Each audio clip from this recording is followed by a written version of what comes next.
Politics, humor, mix it raw in the stew. Breaking down the news like she's slicing a cube. Come on, y'all, let's discuss, that's the frame. Dropping hitters, tweets, putting life to shame. Hilarious for real, got the nation on the buzz. Got them tuning in like they addicted to the love. She the queen of the trends, no fake, no frauds. Unpacking every topic, flipping all the odds. From city lights sparking to the Capitol walls. Tootie got the mic, they just stalling in the hall. She a vibe, make Chicago proud on the route. Windy City wit, knocking all the clout out. Raw but so rich, intellect on the brim. Swimming through the chaos, never decrease the dim. Come on, y'all, let's discuss, that's the frame. Hey, y'all. Hey, welcome to Tootie Talk Sense. Let me do my checks, y'all. Make sure y'all can hear me and see me. Okay, yep. Am I the only one who woke up this morning and found out that the U.S. is in a war? I said, well, you know, how long did it take? January. Wait, that was almost 6 months to the day. It went into office January 20th, and U.S. entered the war January 21st. So, yeah, I mean, for the Trump voters, that's what they voted for. I don't know how you could say you didn't see this coming. Okay, so y'all, we're going to talk about the U.S. entering the war and this Tyler Perry lawsuit. Okay, so come on, y'all, let's discuss. If y'all been seeing it this week, right, y'all see the MAGA had pretty much come into a split about entering this war. You got your Tucker Carlsons, your Marjorie Taylor Greens, you know, beach bum built body. Y'all know the song. Do I get the song? I don't think I get the song. So y'all got them going up against saying this is not what we voted for. Hell. Since he took office, he been fucking with everybody, like trying, it seemed like to me, like he was trying to antagonize people to get in the war. Over there talking about Canada could be another state. Fucking round trip, we could take Gaza Strip, turn that to the next Atlantic City. He was just asking for, he loved dictators, and most of them are in war because they go and take people in. That's what happens. How we not see this coming? Well, for the ones who saying, I didn't see this coming. I had said from the very beginning, rich people make war. Us poors, because I'm a poor, we fight in it. They get us, our children, to go fight in the wars that they make. And most millionaires are in companies that have contracts that through the government, like Elon Musk. How many contracts do he have that's supplying millions because of the Ukraine war? They get money through the government. They make more money doing war. So why wouldn't he go and do a war? So yeah, now we didn't answer it. I'm gonna show y'all what happened this week. You didn't see the let me show y'all this video with Tucker Carlson and Ted Cruz. He said he pretty much made Ted Cruz look like a fool on his show. Get him. And this was about the Iran war. So let me show y'all this one first. Hopefully, I don't even know which one that. No, it's not that one. It's this one.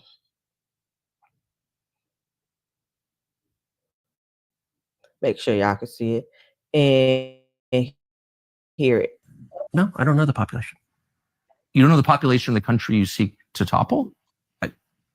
How many people live in Iran? 92 million. Okay. Yeah. How could you not know that? I don't sit around memorizing population tables. Well, it's kind of relevant because you're calling for the overthrow of the government. Why is it relevant whether it's 90 million or 80 million or 100 million? Why is that relevant? Because if you don't know anything about the country... I didn't say I don't know anything about the country. What's the ethnic mix of Iran? They are Persians and predominantly Shia. Okay, this is cute. It's not even, you don't know anything about Iran. So okay, I am not the Tucker Carlson expert on Iran. You're a senator who's calling for the overthrow of the government. You're the one who knows anything about the country. No, you don't know anything about the country. You're the one who claims they're not trying to murder Donald Trump. You're the I'm one not saying that. Who can't figure out if it was a good idea to kill General Soleimani, and you said it was bad. They're trying to murder Trump. Yes, I do. Because you're not calling for military strikes against them in retaliation. And if you really believe that, we are carrying out military strikes today. You said Israel was. Right, with our help. Got him. I said we. Israel is leading them, but we're supporting them. Well, you're breaking news here because the U.S. government. Now, at this point, the U.S. government have said they are not involved in this war. Yes, they supply funds, military weapons to Israel, but they're not involved in this war. The U.S. is not in this war, is what the U.S. is claiming. Ted Cruz then went on here and just told it, baby. Now, man, this is days before that Trump just announced on the 21st through social media that the U.S. then went over there and bombed Iran. Government last night denied, the National Security Council spokesman Alex Pfeiffer denied on behalf of Trump that we were acting on Israel's behalf in any offensive capacity. No, we're not bombing them. Israel's bombing them. You just said we were. We are supporting Israel. High stakes. You're a senator. If you're saying the United States government is at war with Iran right now, people are listening. Okay. That's that one, yeah. So he had already done. So they cannot. I don't know where Trump then pick these DEI people to be up here because they are definitely not qualified. Because DEI was at least were the ones that the DEI initiatives that he got rid of. That was for qualified individuals. This nepotism shit is just blowing up in his face. You was better off with DEI because at least they was qualified. They were qualified people that you pick. This nepotism, you just picking anybody up off the streets. Like, come on, you white, come on. Come on with us. Let's see. I'm going to show y'all this other one. This other one to explain this mega split that I was telling y'all about. They splitting over this war that the U.S. is now officially in. That they claim we wasn't. Let me see. Let me try to see if I can make it bigger. The MAGA civil war is heating up right now, folks, over Donald Trump's involvement in the Israel-Iran war. This all exploded today after Donald Trump attacked none other than Tucker Carlson. As we reported here the other day, Tucker Carlson in his newsletter blasted Trump as being complicit in Israel's attack on Iran. And Tucker warned that getting involved would be a middle finger in the faces of the millions of voters who cast their ballots for Trump. Well, Trump was not very happy about that, and today he was asked about that while he was at the G7, and he sarcastically said, I don't know what Tucker Carlson is saying. Let him go get a television network and say it so that people listen. Trump then followed up in a social media app writing, somebody please explain to kooky Tucker Carlson that Iran cannot have a nuclear weapon. And that's when the MAGA civil war reached a whole nother level. Marjorie Taylor Greene rushed quickly to Twitter to defend Tucker Carlson against Trump's attacks, writing, Tucker Carlson is one of my favorite people. Since being fired by the neocon network Fox News, he has more popularity and viewers than ever before. He unapologetically believes the same things I do. She then pretty directly pushes back at Trump, writing, that's not kooky, that's what millions of Americans voted for. It's what we believe, America first. And she posted it along with this photo of them hanging out. Meanwhile, MAGA commentator Candace Owens weighed in, saying Donald Trump just completely fractured his base, and he did it for the very neocons who minted the Never Trump movement. Truly unbelievable. The Trump Rapid Response account known as the Trump War Room posted Donald Trump's message about Tucker Carlson and got a very rough response from Trump. Not the big hitters. Also, Joe Rogan have said something about this. Well, Joe Rogan have commented about the immigrants, the treatment of the immigrants, and that's not what they voted for. And I'm like, hell. He said it all through the campaign. We're starting with criminal first. What did you think was second? Supporters. Trump's lost it. I thought Trump cared about relationships. Clearly something is wrong with him. This is a backstabbing move that would make Trump upset.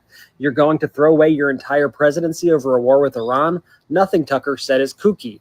DNI Gabbard said that Iran is nowhere near making a nuclear weapon. Is she lying? Very disappointed. We don't want this. You officially lost me. I regret voting for you. Kamala would have stayed out of this. There goes what's left of his base. This is a betrayal of your voter base. Promises made, promises broken. Guess it's over. We had a good run and a chance to focus on America first, but the War Israel lobby is too powerful. Hopefully somebody in there can talk some sense.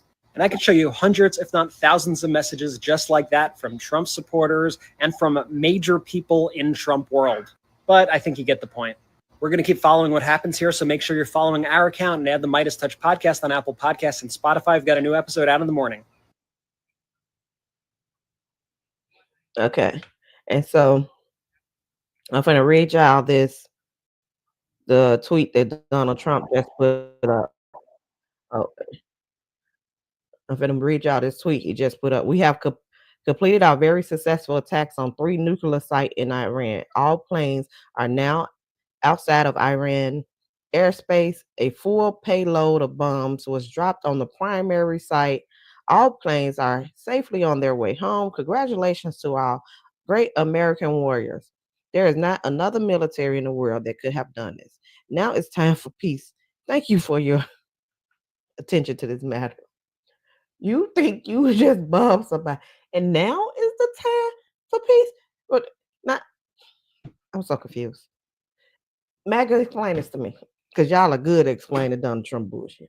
Explain this to me. How now is the time for peace? That after you drop 3 bombs, dumb people ain't supposed to retaliate. That they finna be like, you know what? You got a point. Now it's the time for peace. Okay, I get that. Cannot. Okay.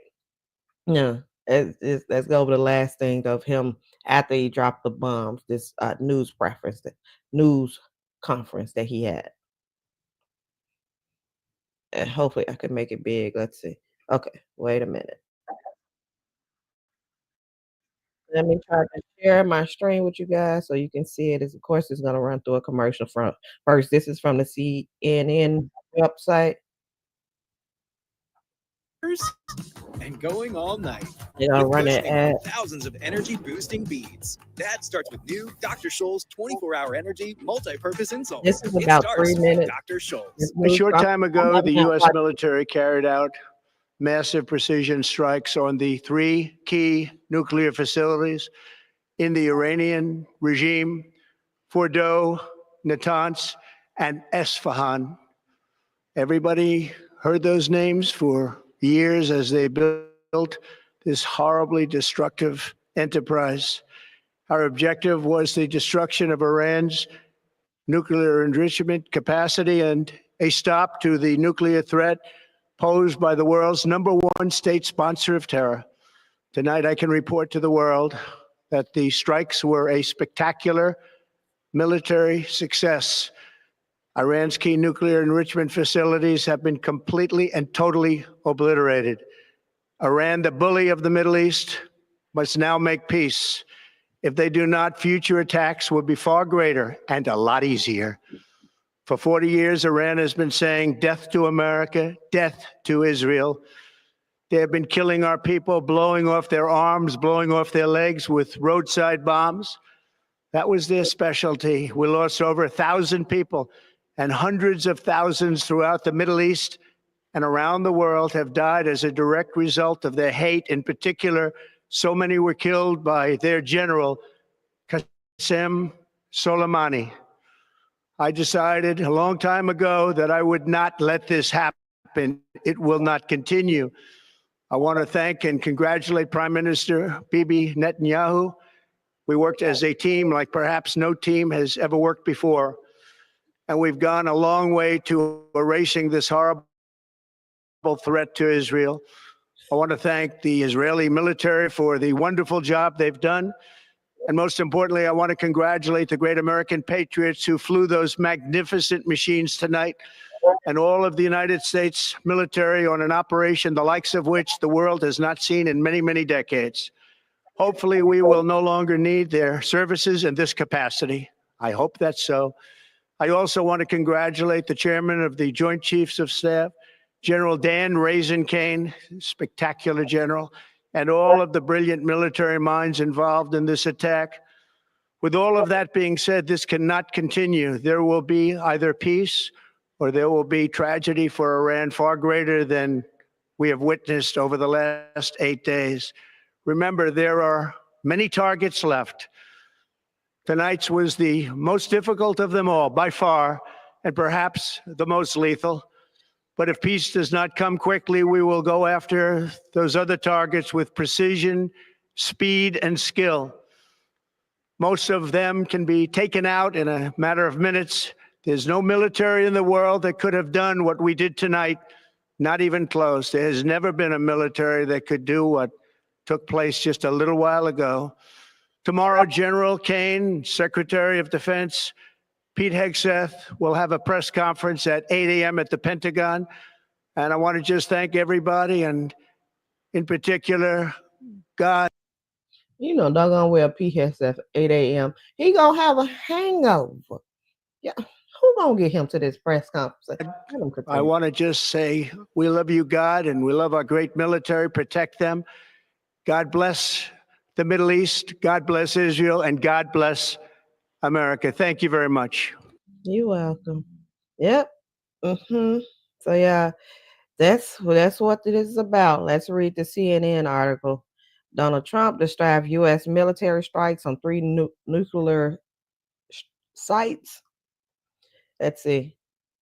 The strikes was American B-2 bombers were used in the strikes, and source said the U.S. also utilized a 30,000-pound bunker buster bomb. It is the first known instance of the bomb being operational.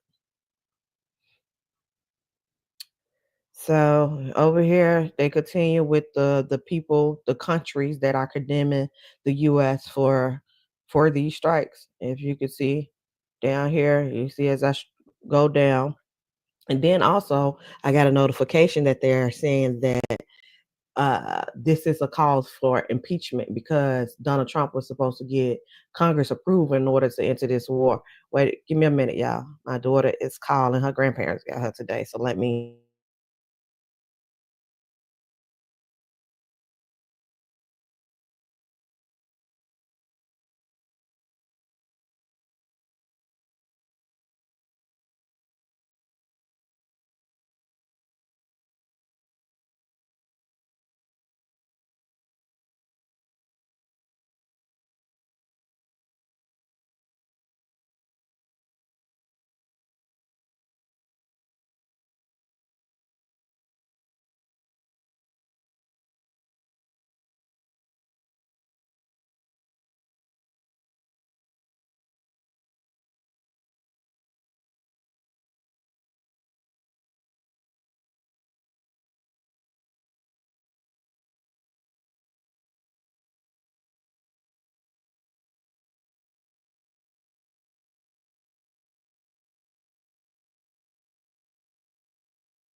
Yeah, I thought it'd be safe because the grandparents had got the kids over yesterday to spend the night.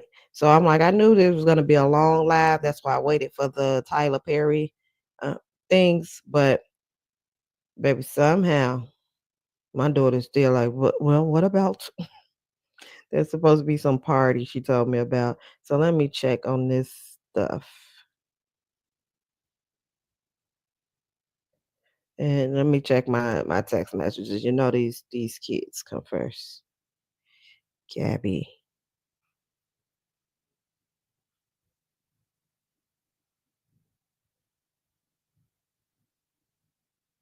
No, she didn't send me nothing. Okay. Okay. Let me yeah, I'm back. So as I was saying, the I have seen things, articles where it was AOC had posted that this is grounds for impeachment because this was done without Congress approval. And the US is not supposed to pretty much enter in a war without the approval of Congress. Trump just decided to do it on his own. Like, I fuck y'all saying I got this. And so they're saying this is grounds for impeachment, but they have been saying a lot of stuff is grounds for impeachment. So I guess we'll just have to wait and see whether or not we in this war or not, y'all. Now, let's continue, y'all. Now, when was it? Thursday. I came on here and told y'all about this Tyler Perry lawsuit. And I went back and watched the Christian Keys because I was telling y'all Thursday that Christian Keys had came out and said that a black billionaire had sexually harassed him. This was a year ago. I went back and watched it because I told y'all he had took it down. And people were saying that he had got paid off, that he came out with this and he got paid off. Now I went and watched it and it's over. It's about an hour long. So of course we ain't finna go through that whole thing. But Y'all tell me, drop down in the comments and y'all tell me if y'all have seen this. Now, watching that and reading part of the lawsuit, I'm like, there's a couple situations that could be going on right now. Because when I first read the lawsuit, and I have not, whatever I told y'all Thursday, that's the only part I read. I got it here so we can go over it today because it is 41 pages.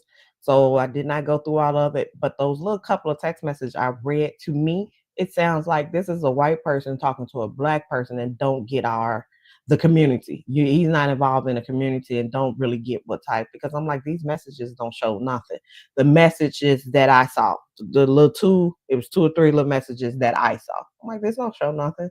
Like, unless he probably misinterpreting.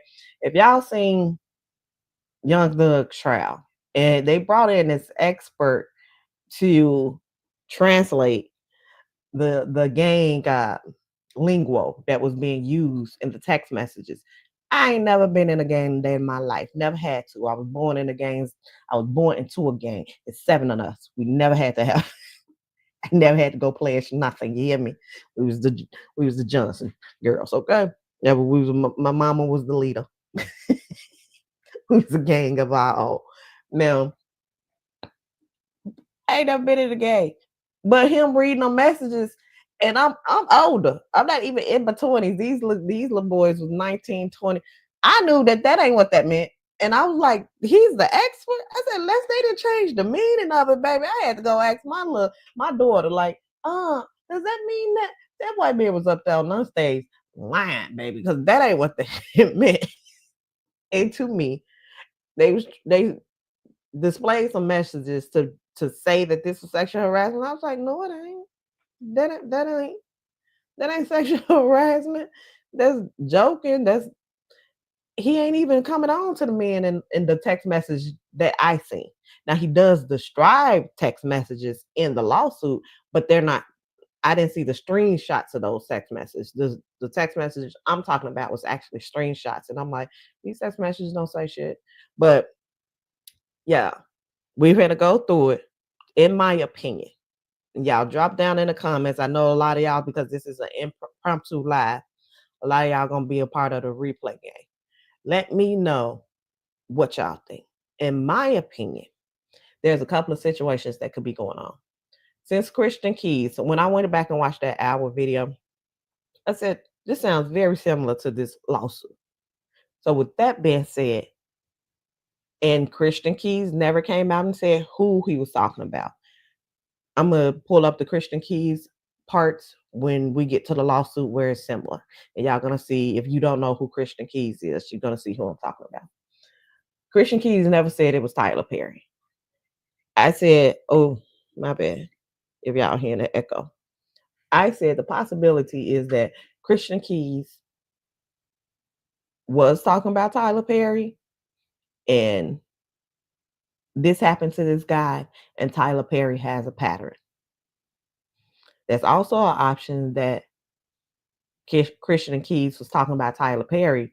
This guy seen that video and went and filed the lawsuit and just used what Christian Keys said. The other possibility that I know a lot of people don't believe in, because Tyler Perry is Madea and the man dressed in a dress is homo. Everybody will assume he's a homosexual. Yeah, homosexual. The other option is that Christian Keys wasn't talking about Tyler Perry. And this man just thought he was, went and filed a lawsuit according to what Christian Keys said, and this lawsuit is all made up. Those are the options in my mind. Can y'all come up with something else, or do y'all think something else is going on? Or what option do y'all think it is? Do y'all think that Christian Keys was talking about Tyler Perry and this happened to this guy? Or do y'all think Christian Keys was talking about Tyler Perry and this guy made this up? Or do y'all think that Christian Keys wasn't talking about Tyler Perry and this didn't happen to this guy? Y'all let me know. But we are about to go over this lawsuit, and I'm gonna skim through some parts that I feel like is not irrelevant. It's not relevant to what we're about to talk about, but because it is 41 pages. Let me see. Oh, give me one more minute.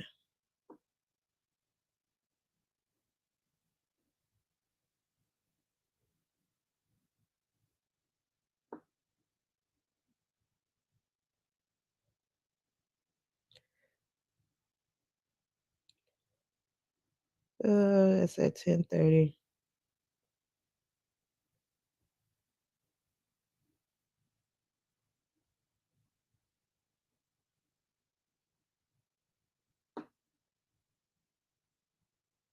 Okay, I'm back here.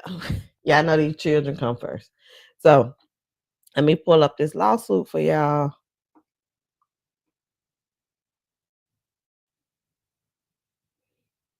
And bring it to the top so y'all can see. This is what he complains: quid pro quo, sexual harassment, work environment harassment, sexual harassment, Ralph Act, workplace gender violence, violation of Bain Act, sexual battery, sexual assault, negligent retention, intentional infliction of emotional distress, and retaliation. This is what's his name? Derek, I believe Derek Dixon is suing Tyler Perry for. Do it say it in here? Yeah, Derek Dixon. And he's versus Tyler Perry, TPS Production, Action LLC. That's what the lawsuit is about. So let me go down. Derek Dixon files his complaint against Tyler Perry. This case is arise from a sustained pattern of workplace sexual. Wait, I have to get my paperwork so I can remember.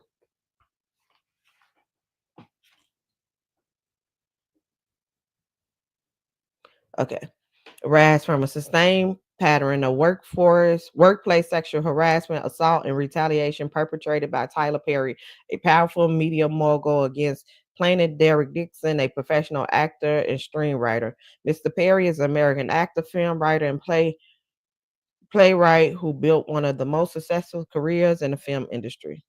Mr. Perry took his success and power and used his considerable influence in the entertainment industry to create and coerce sexual explicit dynamics with Mr. Dixon, initially promising him career advancements and creative opportunities such as producing his pilot and casting him in his show, only to subject him to escalating sexual harassment, assault, and battery and professional retaliation when Mr. Dixon did not reciprocate Mr. Perry unwanted advances. These events occurred while Mr. Dixon was employed as a series regular on the Tyler Perry Oval, and while Mr. Perry held direct control over his employment, compensation, and creative opportunity. Okay, this is going through Tyler Perry life, how he became famous. He rose from, the dirt to now, started from the bottom, now he here. So Perry received a lucrative multi-year partnership with the Oprah Winfrey Network, and his net worth topped at $1.36 billion. Tyler Perry rise to fame and fortune elevated him from a powerless victim to a figure of tremendous wealth, influence, and power, cultivating in the ownership of his own film studio. Rather than using his influence responsibly, Tyler Perry has engaged in a pattern of misconduct where he exploited his position of power. Tyler Perry has been using his power and influence to not molest,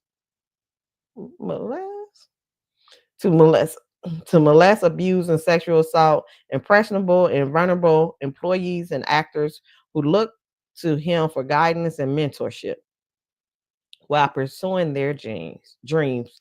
Just like Harvey Weinstein, Bill Cosby, R. Kelly, Sean P. Diddy Combs, Kevin Spacey, Roger Ailes, and many others in the industry, Mr. Perry's success had led him to believe that money and influence could get him whatever he wants. That belief slowly transferred into the false idea that Mr. Perry can get whomever he wants. These are things in life that money cannot buy. Mr. Perry sought the one thing his wealth and influence could not purchase, that booty. No, he said that's what it pretty much sums up to. A sexual relationship with men who will remain silent. Perry told Mr. Dixon that his ideal relationship would involve a male sexual partner who he could provide for and who would be loyal but emotionally detached. Perry told Dixon, whoever ends up with me is going to be a happy motherfucker. Yes, he worth 1 point. What this got to do? Man or woman end up with a 1.24 billion. It's going to be a happy motherfucker. If it's wanted. If it's wanted. In Exxon, Mr. Perry desired the one-sided corrosive dynamics with a subordinate and arraignment devoid of mutual consent or emotional reciprocity. Thus began Perry calculated pursuit of Mr. Dixon. Now let me show y'all this picture of Mr. Dixon, and not saying that it's about looks, because usually when people do this, it is about power. But let me show y'all who Mr. Dixon is. I'm gonna have to stop showing y'all this one and show y'all who Mr. Dixon is, because everybody knows Tyler Perry be having some lookers on that when he be picking on male one. Like, what? Ooh, this one right here. And this is a younger picture of him. I don't know if that's how he looked when the show was being cast, because this is I'm gonna go up and show you the initial pictures I seen. This one, and I was like, he ain't worth risking. That's ignorant. But I was like, But I'm assuming this how he looking. I'm assuming this is maybe part of the Oval show. This one right here, and regular smash though. But them other actors he had on them plays, baby. That one, not so much. But let's continue with this lawsuit. So they said this is not Mr. Perry's first instance of sexual exploitation. He has demonstrated a turbulent pattern of exploiting vulnerable male actors and employees, leveraging his industry power to create a cycle of hope and dependency. First, he offers an inspiring actor the prospect of career-defining opportunities, roles that promise visibility and advancement. Then, once they are in his professional orbit, he uses the weight of his influence to ensnare them, positioning their success as contingent on meeting his demands in a quick pro quo sexual compromise. This pattern of behavior reveals a calculated use of professional power for sexual leverage. Using his influence, Mr. Perry provided vulnerable men with acting position, roles, shows, contract, cars, and money. Once the object of his desire was hooked, Tyler Perry would then put them in fear of losing it all unless they engage in Mr. Perry's perverted desire for sexual gratification. Mr. Perry would easily kill off a character in a show of an actor who failed to indulge Perry's sexual fantasies. Now, these are the this is the one text message that I said of the screenshot, where to me this does not show Tyler Perry threatening the man. He said this text message like it's what they just explained, that he would kill off characters. What show don't kill off characters? And in this text message, it doesn't even sound like he was talking about the guy. It sounds like he was talking about other people in the studio, because if you're talking to the guy, why are he? I'm going to read it. So in one such exchange, Perry stated that he could fix things because the actors of a show he was filming should all be scared because they were all shot at and we don't know who lives. Meaning that Tyler Perry was going to use this as a tool to gain compliance with his desire. So let me read the text message. But I swear to you, I know how to fix this. I love killing a motherfucker in a show that no one expects. That's Tyler Perry. I guess this is the guy. This is Derek. You could be sipping Mai Tais, counting coconuts right now. And Tyler Perry, think about the last episode. They were all shot at. We don't know who survived. And to me, him saying they were all shot at, that means he ain't talking about this guy. He talking about whoever it is that he have problems with right now. Seems like maybe somebody that he's talking to him about actors who's not, that he had problems with. So the guy say, exactly. I'm scared. They should be too. He said, nope, they're not. It's still saying there. So I'm like, so you know he ain't talking about you. He tried to drop his thing to say, I'm scared. To me, he's fishing to see what Tyler Perry's going to go with it because it seems like everybody was shot at.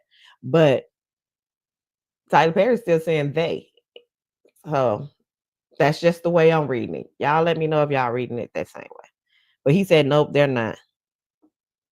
And then Derek says, last I checked, we all got that same bullet in us. So again, Derek is more talking about himself and trying to fish and see where his character is going. And Tyler Perry is saying they. But that's the end of that message. Derek Dixon was Tyler Perry's sexual desire ever since they became acquainted. Dixon was working as part of the event staff for a party hosted by Mr. Perry when Perry noticed him. Perry immediately offered Dixon the chance to audition for a part in one of his TV productions. Dixon agreed and was on the set with Perry behind the camera for weeks in close quarters. During the time they was filming, Perry would send flirtatious text message to Dixon. For example, in one message, Perry stated that he was jealous when he saw Dixon going on a walk with another man named Brad. So this message, why did that photo make me jealous? You two together. Brad, haha, I don't know. I'm sorry, that's not Brad. His name is Derek. Derek say, haha, I don't know. It's just Brad, LOL. Tyler Perry, LOL. Derek says, he just wanted to go for a quick walk to get his steps in. And now I'm walking to Chipotle by myself. LOL. And he said, thick Derek, get that Chipotle. And to me, that's not sexual for the Black neighborhood. If somebody doing some big back shit, you call them thick. And in the pictures that I just showed you, one seemed like he was slimmer and the other one seemed like he had gained weight. So I'm assuming at this point, and I'm saying they wanted to get steps in, the guy probably gained weight. And he's calling him thick Derek. So I do it to my male friends who's not gay. Yeah, boy, you getting thick over there looking at some thick thighs. Like, and there's nothing sexual about it, but that's how we talk. That's why I said this could be an instance. Some of the screenshots I seen, like these, the ones I just read you, to me it was nothing sexual. You may be misinterpreting Black culture to think it's something sexual. To say, oh, thick it's a female thing if you don't know. But to me, that's nothing sexual. But when it is, y'all know I'm gonna call it out because I'm fair. So in another text message, Perry stated to Dixon, okay, I'm just read it. Perry is, what is it going to take for you to have guiltless sex? Have y'all found that yet in therapy? And he's saying y'all, which makes me think that Derek was in therapy with somebody else. But let me continue. Yes, it's the exact same kind of card, Geo Metro. So it seems like they was maybe talking about different things because that one has nothing to do with that one. But that's what Tyler Perry said. And then he said, giving up on. Oh, I'm sorry. I'm not showing y'all this. I mean, it must get out of there. Okay. Y'all can see it now. Okay. So what is it going to take for you to have guiltless sex? Have y'all found that yet in therapy? Yes, it's the exact same kind of card, Geometra. Then Derek says, giving up my religious guilt, becoming a Buddhist. That's so cool. Where you came from. Unfortunately, Derek, I have friends who are in their 50s and 60s who are still dealing with that, and it's so sad. You can have you can be have freedom from religious guilt and still believe in Christ. So again, I don't know what this message is supposed to relay. Let me go back into the lawsuit. In another text message, Perry stated, okay, for and still believe in Christ. Planning carefully navigated a friendly demeanor to prevent the loss of income and opportunity on the one hand, and on the other, a firm boundary against Perry advances. Often, when Mr. Perry started drinking, he would demand more attention from plaintiff and get more aggressive with his flirt. On one occasion, when Mr. Perry was drinking, he started to become extremely annoyed when Mr. Dixon avoided him. Mr. Perry stated that of the 600 people in his phone, he only wanted to talk to Mr. Dixon. Treat myself right. What are you doing? Derek. That's why I was like, Byron. He said, Derek. So Derek responded, just talking to my sister. So Tyler Perry, Arrow, fine, good night. I'll go through the 600 people in my phone and be annoyed that I don't want to talk to any of them. He ain't say he just want to talk to him. Where we getting this from? Oh, we adding stuff. Okay. I guess they're implying that that's what they're implying. So Derek said, trying to get off so I can go to sleep. LOL. Now, I said, now, if you read this one, if he's saying trying to get off, okay, but he did say just talking to my sister. Because I'm like, trying to get off, are we talking about sexual or what? But I'm assuming he's talking about trying to get off the phone. LOL. So Tyler said, I understand, LOL. He said, LOL, apparently you're not the only one that's been drinking tonight. And he said, then Tyler said, I just started. Then he said, they didn't. LOL. So I don't know. That message don't relay anything to me either, because first he was talking about his sister. Then he said, you ain't the only one been drinking. But then he said, they didn't. I would assume if he's talking about his sister, he would say she didn't. So I'm not. Y'all take what you will. I'm just reading it. And y'all can clear it up, because maybe I'm not understanding about these messages. If y'all can understand it, clear it up in the comments. I don't mind being I don't mind being put on game. Hey, they was talking about this, or you think it, or y'all tell me what y'all think of me.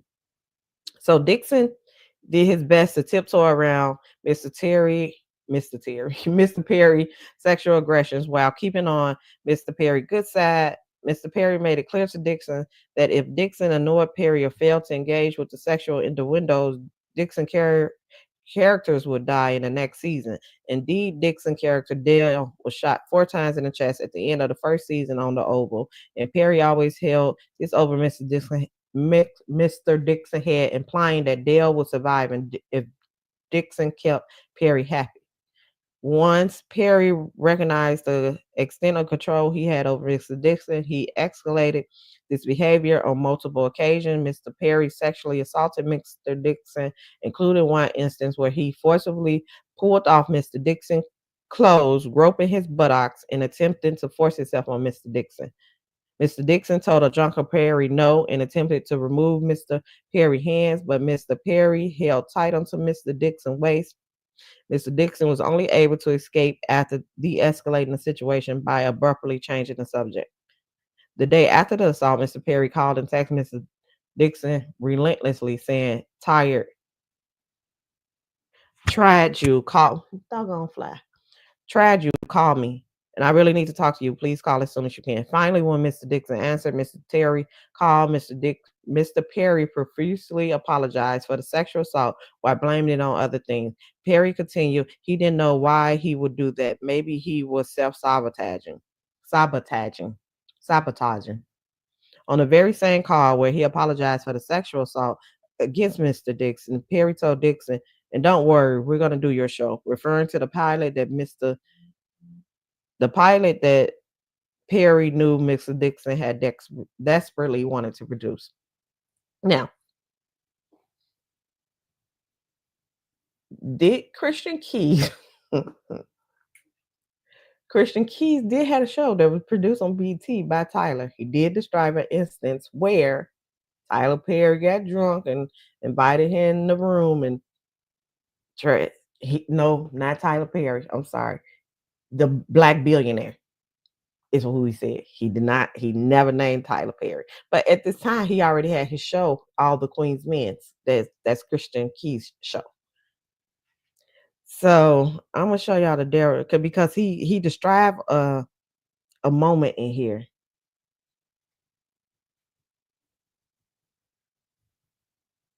He described a moment in this lawsuit, and I'm waiting to get to it. He described a moment in this lawsuit that was just almost word from word what Christian Keys described. So I'm gonna just take y'all to the important parts of Christian Keys and what he's saying through his interview. Then we're gonna come back to this. He was saying that Christian Keys said he kept a recorder on him since 2005. Let me see, and he explained why.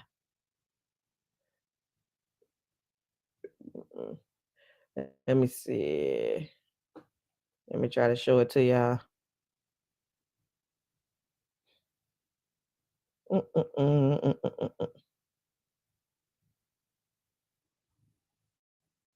gonna be going back and forth. Whether it's a keychain recorder or a pen, because most predators would check your phone. And once the sexual harassment started, I was like, well, I got to protect me because I'm saying no, and I don't want this person, as powerful as they are, to try to get in the way of my work. So I started recording. So I have them offering me money to take my clothes off. I have recordings when I wasn't working with them or for them. I have recordings of them confessing that, the other guys that they have on the payroll, all of the above. And the difference is, the wonderful thing about confidentiality agreements and non-disclosure agreements is that they can't prevent you from turning all of those things over to the police, because sexual harassment is a crime. Attempted sexual assault is a felony.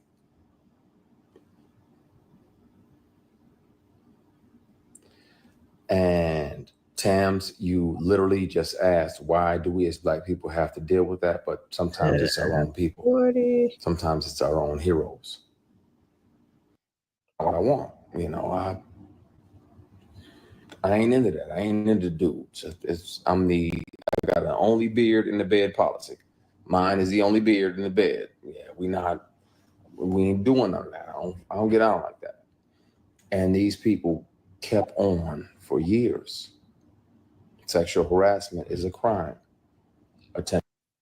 So then he said that that this is not about the money. He intentionally let the statute of limitation expire.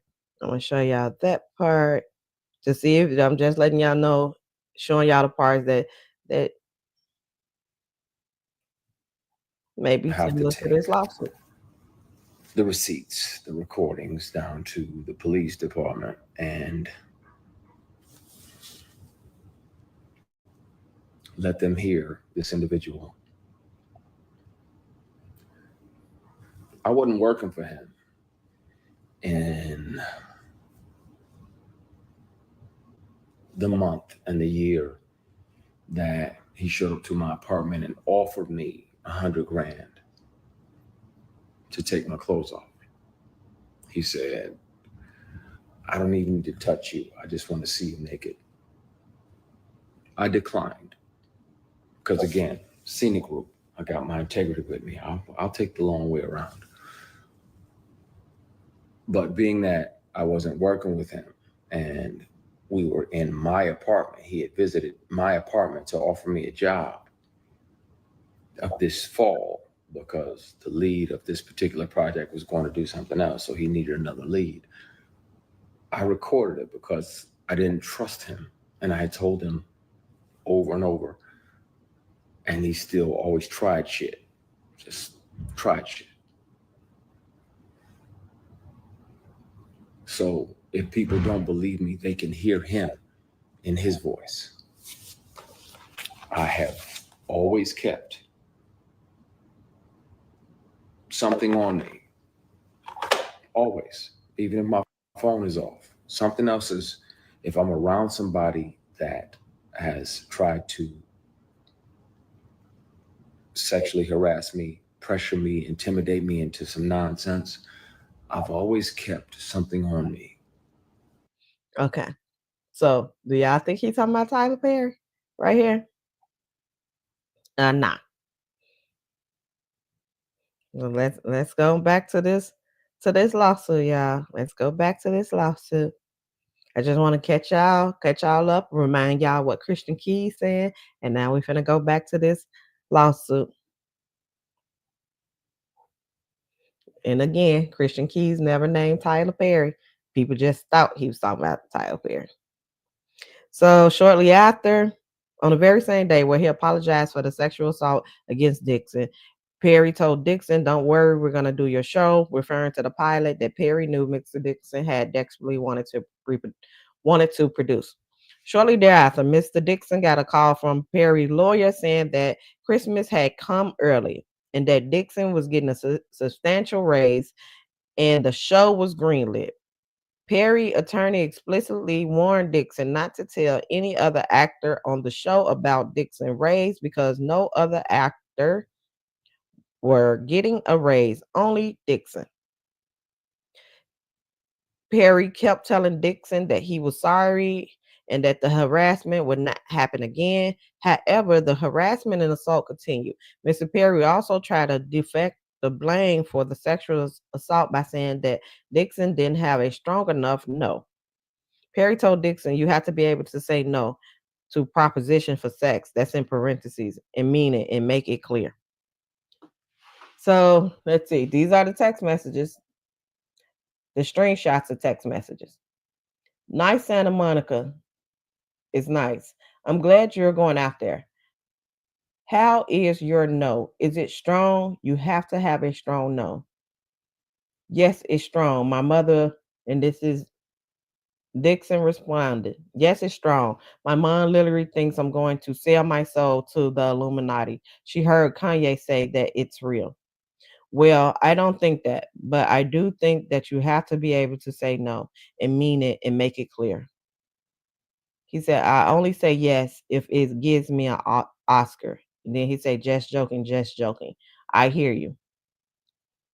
Then Tyler says, "Well, the only one who could have gotten that for you through sex is in prison. So just stick to the no, unless you are really into him."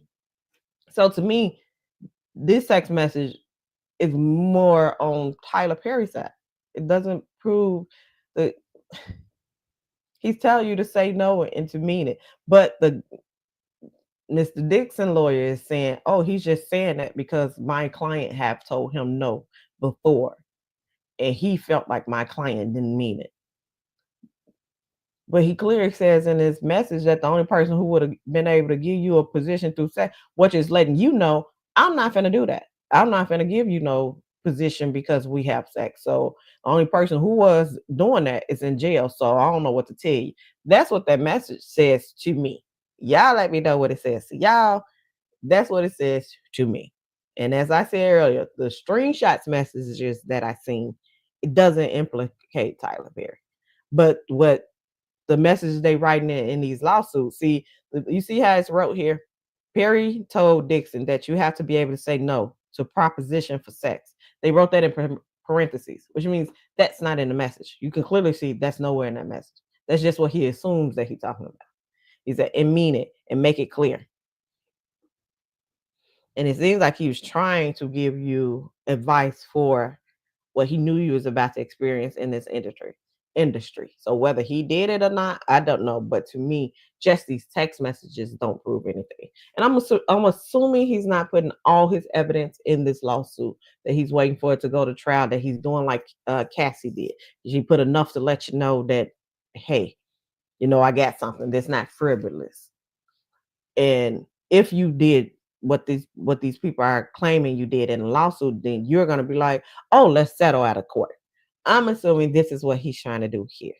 I'm assuming he has more than these text messages, because these text messages to me is not proving anything. But hey, y'all drop down. Let me know. Let me know what y'all think about this.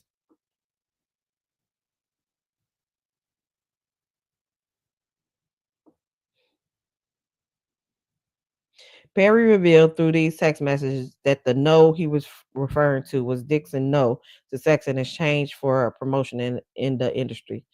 Classically known as quid pro quo sexual harassment, Perry sent these messages to Dixon because that is exactly what Tyler Perry was doing. At some point, Dixon left Atlanta, moved to Santa Monica to create distance from Tyler Perry. However, even at a long distance, Perry continued to sexual harassment to Dixon. Okay, this goes through the people.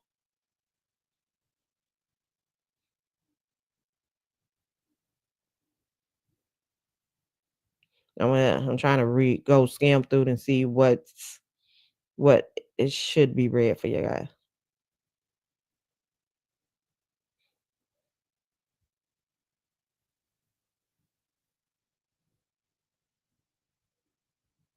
The court has personal jurisdiction because they have purposely availed themselves.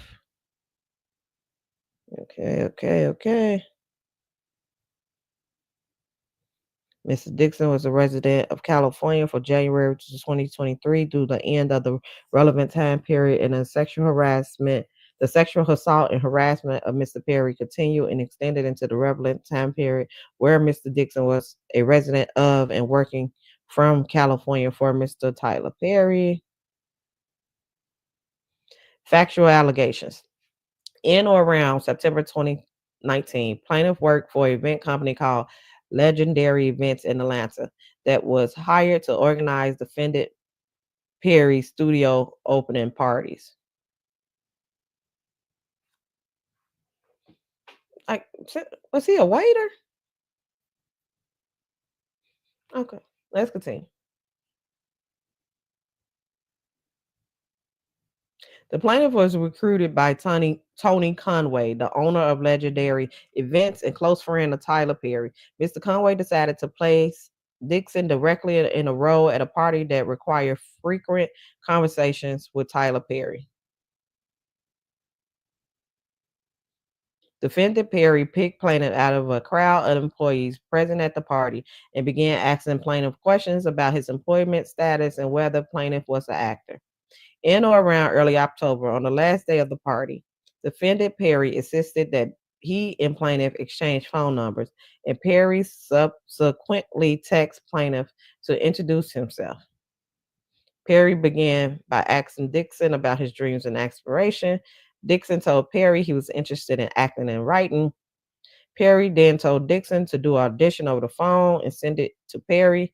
Dixon told Perry he was at a Halloween party. Perry asked to see pictures of Dixon in costume, and Dixon complied. When Perry saw the picture, he texted Dixon, "I was going to say your cowboy needs a sugar daddy." Perry continued with, "You look great. You just lack costume parts. Sorry, don't want to offend." Not at all. It's true. Half-ass costume. Perry replied, "What's true? Cowboys needs a sugar daddy," implying that Perry wanted to be Dixon's sugar daddy. Dixon quickly shut down these comments by reiterating what he said earlier, that the truth was that he was lacking costume parts. So I'm like, well, and this is the part that I'm telling you about. The parts that he said, that Tyler Perry said, that I was like, yeah, that's a little suspect. That could be harassment right there. Oh, so you need a sugar daddy? Those text messages aren't screenshotted. Those are just what he said. Let's see. Is they down here? Nope.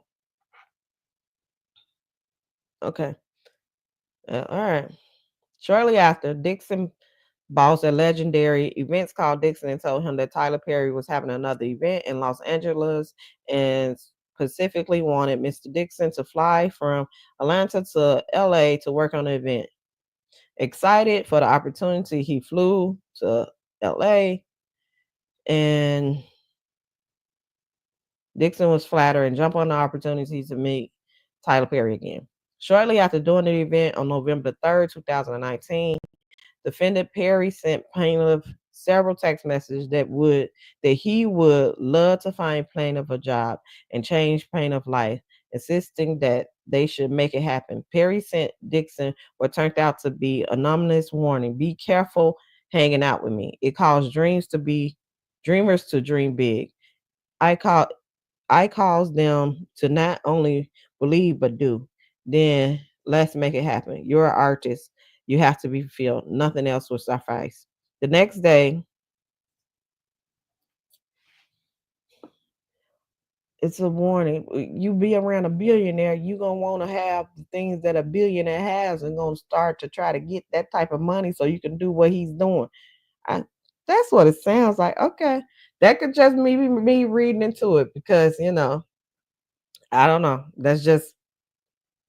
don't know how you taking some bit out of that. Okay.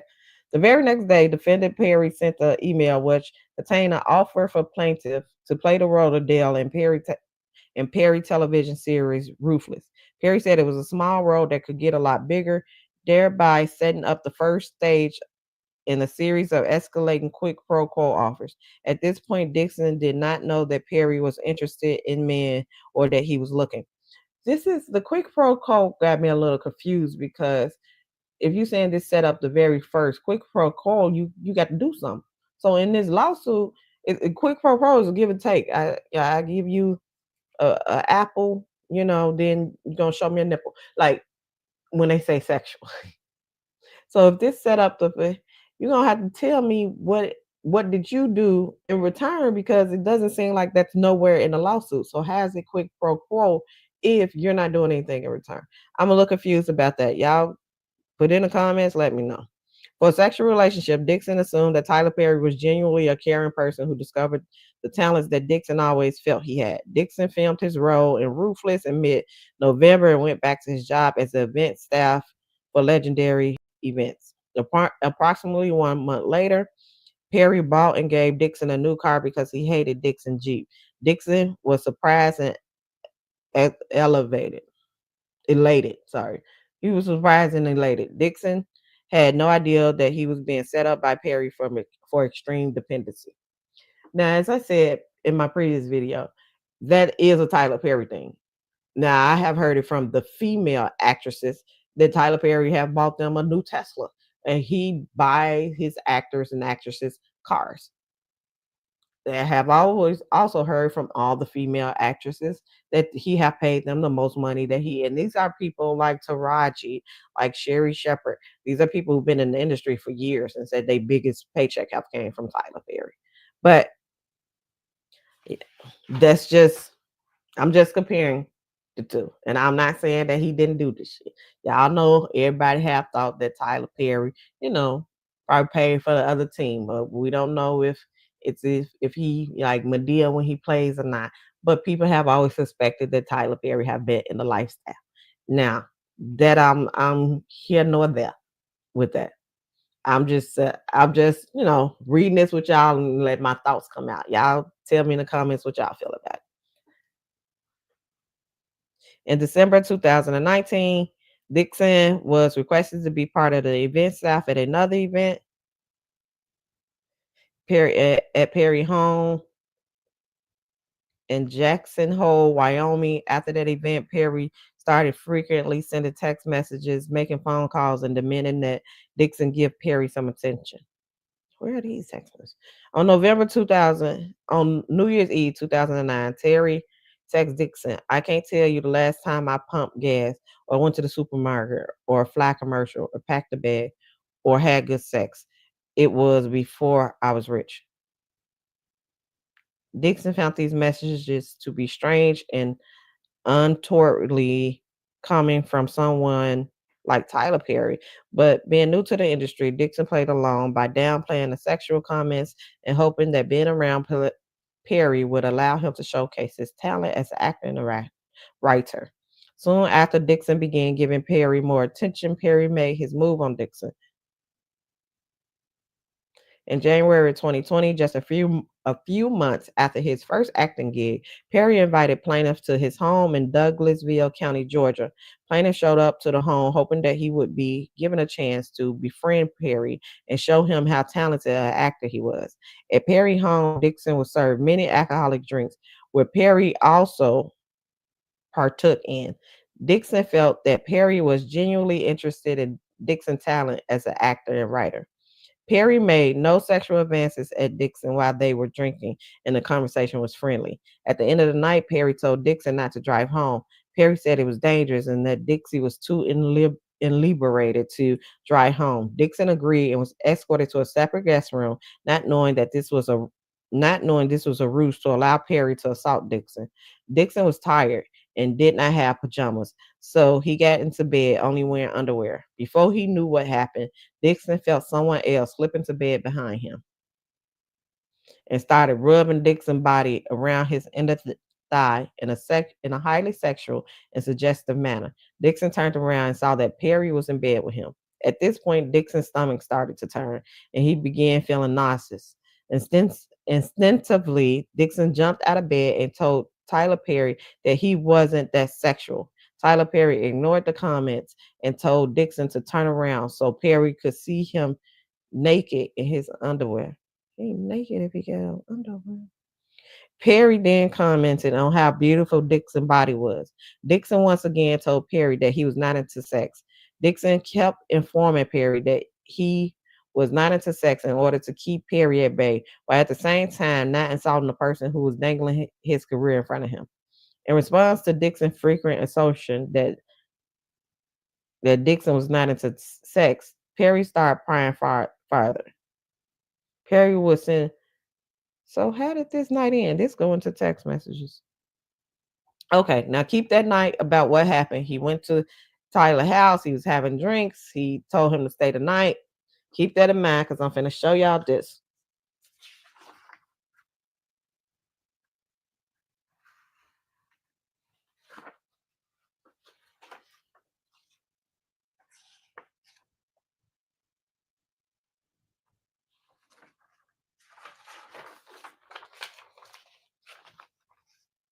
Okay. I'm finna find it on here. I had to find out where it was at. Okay. Yeah, give me a minute. Let me switch over so y'all can see what the story that Christian Keys tell that is similar to what this lawsuit alleges. And see, y'all see it there. I'm trying to make sure it's sharing. I got a little lag in the video. Make sure it's sharing.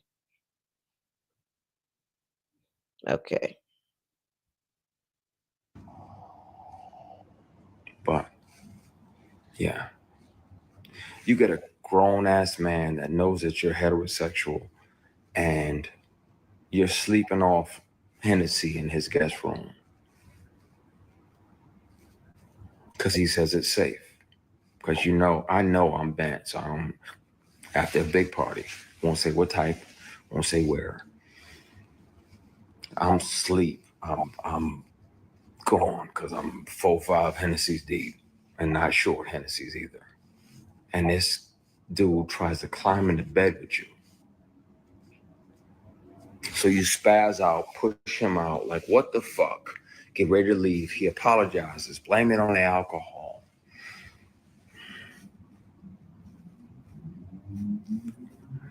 And you try to forgive him. So you're like, all right, man. All right, I'm gone.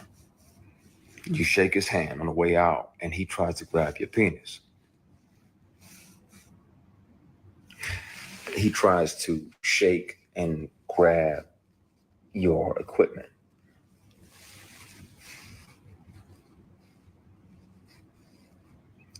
and you spaz even more. Like, what the fuck you doing, man? What the fuck? Oh, my bad. So you go to leave, he tries to do it again. Now, at that point, my only regret is not breaking multiple bones in this person's face. Like beating the dog shit out of this person, right? Because that's available to me at all times. That inner grizzly bear is always available, but in the moment, I'm like, what the fuck? And wanted to, but Okay, so y'all heard me just describe what the lawsuit described when the guy's sleeping in the bed because he was drunk. Now this, and also previously in the lawsuit, he talked about Tyler Perry bought him a car because of Tyler Perry didn't like the Jeep that he was driving in. And as I said, that's known that that's a Tyler Perry thing. I have known about it. A lot of females actresses talk that Tyler Perry had bought them cars, new Teslas, paid them the most money they ever made. This is Christian Keys describing this black billionaire who sexually harassed him, who tried to give him a car. From the dealership for the car that they tried to buy as an apology for offering me $100,000 to strip. It's time. I really want to just clear the air because I'm tired. And then where I'm at now, it still feels like that person is fucking with you just to fuck with you, just to mess with you. The industry. Let me try to rewind it a little bit. It's the truth. This industry is something else. It's wonderful, and we get to chase our dreams, and we get to live other lives. I get to be a judge or an FBI agent. I get to be a girl dad.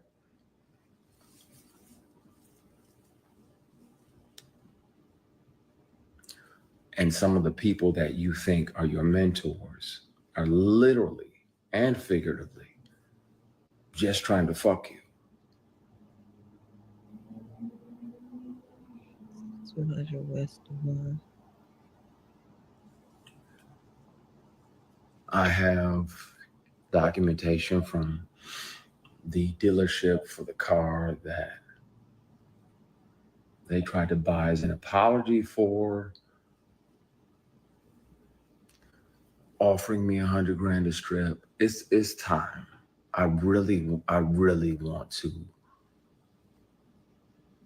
just clear the air because I'm tired. And then where I'm at now, it still feels like that person is fucking with you just to fuck with you, just to mess with you. The industry can be wonderful. I'm grateful. Be clear that this person showed me how not to be. So that was the car part. And this guy saying a car that had bought him a car. That was the drunk sleeping in the house. This guy saying he get sexually assaulted while drunk sleeping in the house. Let's continue on with this lawsuit. Let's continue on with this lawsuit.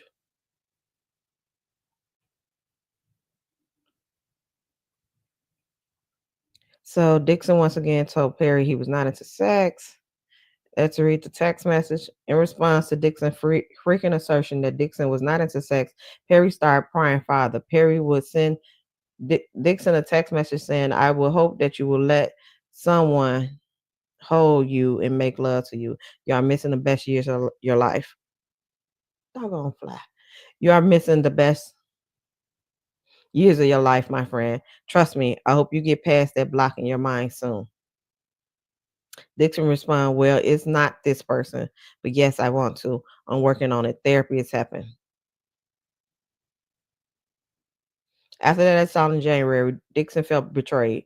Perry continued to call or text Dixon every day, asking to talk to him more. Dixon ignored Perry, which led to Perry to text him, Derek, why don't you text me no more? The more Derek ignored Perry. The more aggressive Perry became, until finally Perry offered Dixon a part in the show called The Oval. Wait, so he was ignoring him. Dixon was annoying, and Perry became aggressive, and then he offered him a show in The Oval. That's him being aggressive, offering him a show in The Oval. Okay, Dixon was the tree and was hoping that this would be the big break that he was looking for and a chance for him to display his acting talent. On February 11, 2020, Perry told Dixon to quit his job at Legendary Event and come work exclusively for Perry. Perry was not able to control Dixon so long as Dixon had a second income that was providing for his basic needs. Once Dixon quit his job due to his role on The Oval, Perry started getting more and more personal with Dixon, knowing that Dixon was now under his control. Perry would often say things like, I give, and give, and no one ever does anything for me in return. No one ever gives me what I want or what I need, implying that Dixon was not giving him sex. That's a big jump. I'm sorry. That's a big jump to take that text message and say he's talking about him not fucking him. Like, that's a big jump. But this is what this lawsuit says. Perry started asking Dixon about Dixon's sexual preferences and what roles Dixon took on when engaging in sexual acts, whether he was a top or bottom, which in sexual terms mean whether Dixon preferred to give or receive anal sex.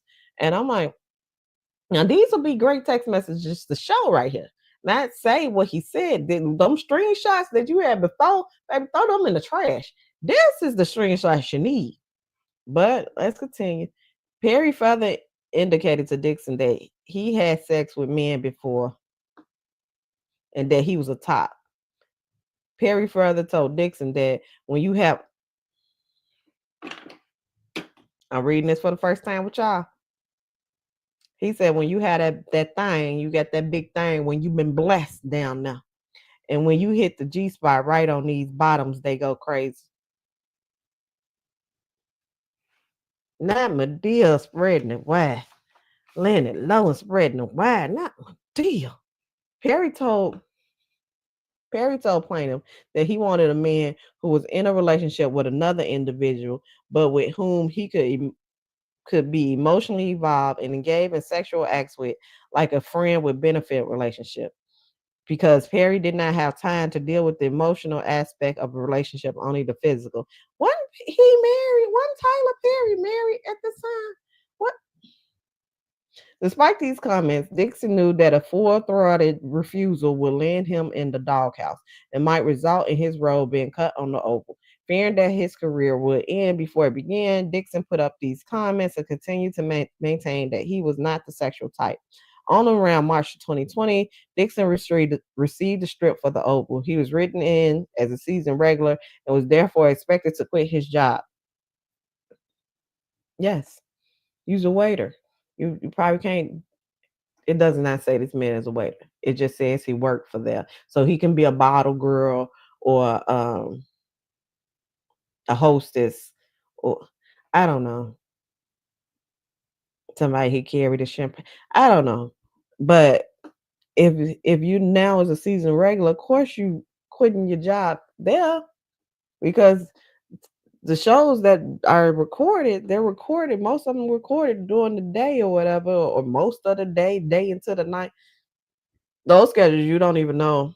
Well, from what I have read in the little commercials my daughter have done, you don't know what time it's going to end. You may have a start time, but you don't know what time it's going to end. It's going to end whenever the director feel like that shot is took or that scene is over, or if it's like a day scene when the night come, whatever. But so it's pretty hard to hold a regular job and be a regular on, but whatever. Dixon character was written as a gay, homeless, and desperate store clerk who had to sleep with one of the other characters for a place to stay. More importantly, at the end of the season, his character would be shot 4 times in the chest. Dixon felt that this was a way for Perry to test Dixon out for a year and see if he would be loyal to Perry. Not if he wrote you as a gay, homeless, desperate store clerk who had to sleep with.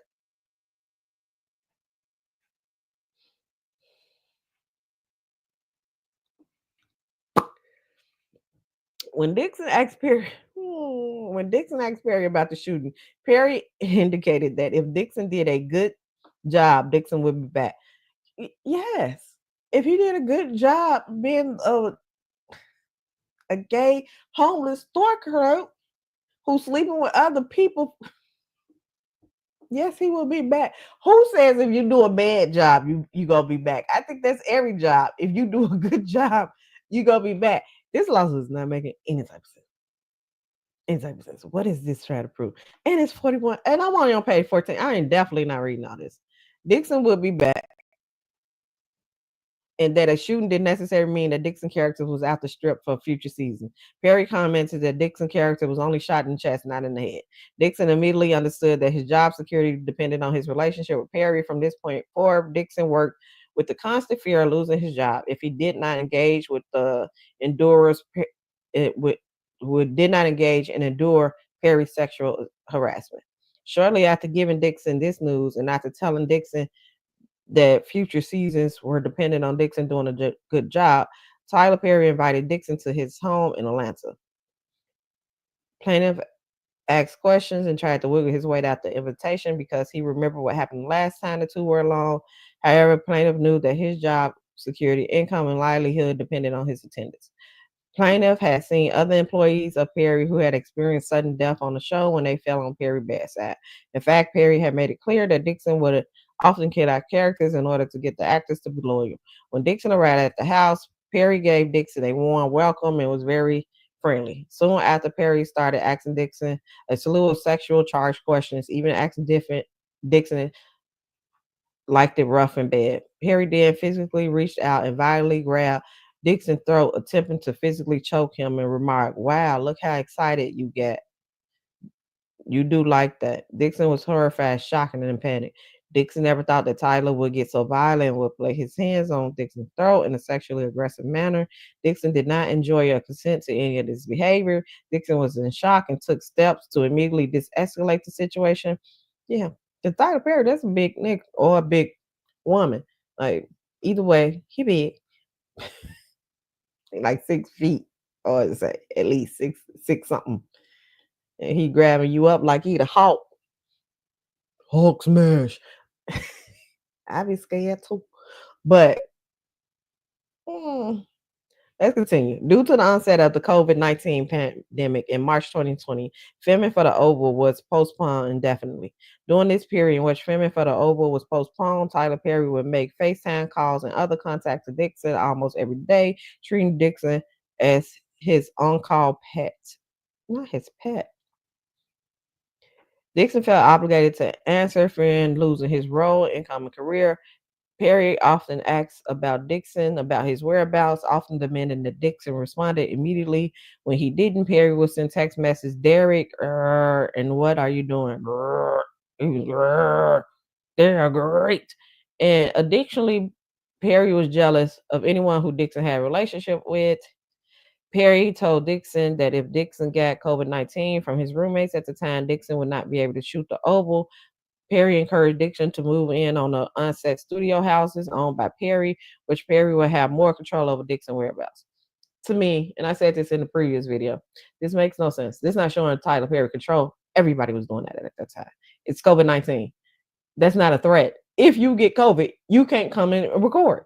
That's true. Everybody was in bubbles. That's this Tyler. He owned these houses. That was the bubbles that his actors would stay in for the people who were still recording could come and record. It was the bubbles. I'm like, this part don't show nothing to me.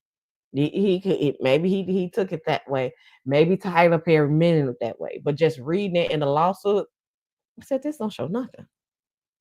But Perry told Dixon how he manipulated employees through ruthless retaliation. Perry told Dixon that he did not like the way an actor behaved or the way the actor was acting. The character would simply die in season 2. That would make sense. If you're the producer and the actor or actress is getting beside themselves, not listening, showing up late, whatever, you kill them off. Yes. That's how we using this as if this doesn't happen all day, every day.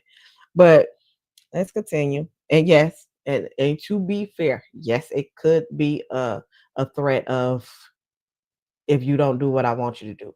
But so far, the guy, that's why I said I don't understand the quick pro. According to this lawsuit, you haven't done what he wanted him to do. If it's the sexual stuff, you haven't done anything sexual. You haven't, besides like texting back and forth. When you did show up, you turned away the thing, but he's still giving you stuff, buying you cars, putting you. So the quick pro quo makes no sense to me, and I'm not understanding it. Maybe he's saying that Tyler thought if he keep trying and keep trying and keep trying and give him more stuff and more parts to get with eventually, but so far you haven't, and you still are being rewarded. So I don't. Let's get it. Let's continue. I mean, Dixon understood that Perry was informing Dixon to be cautious about disappointing or upsetting Perry. As a result, Dixon continued to put up with Perry's suggestive messages and sexual advances while doing his best to protect himself by taking notes and evidence of the sexual harassment and keeping old text messages. So I'm like, where's these text messages? He was amassing evidence of sexual harassment, keeping old text message, because those ones you just showed us is not evidence of sexual harassment. But like I said, it's possible that the lawyers are keeping this in case he want to go to trial so they could surprise him with the gotcha bitch moment, but I don't know. In one conversation in around April 2020, Perry told Dixon that Perry imagined Dixon prancing around in a cowboy outfit and that Perry did things to Dixon that he couldn't talk with Dixon about any further because they were so wrong. In around April 2020,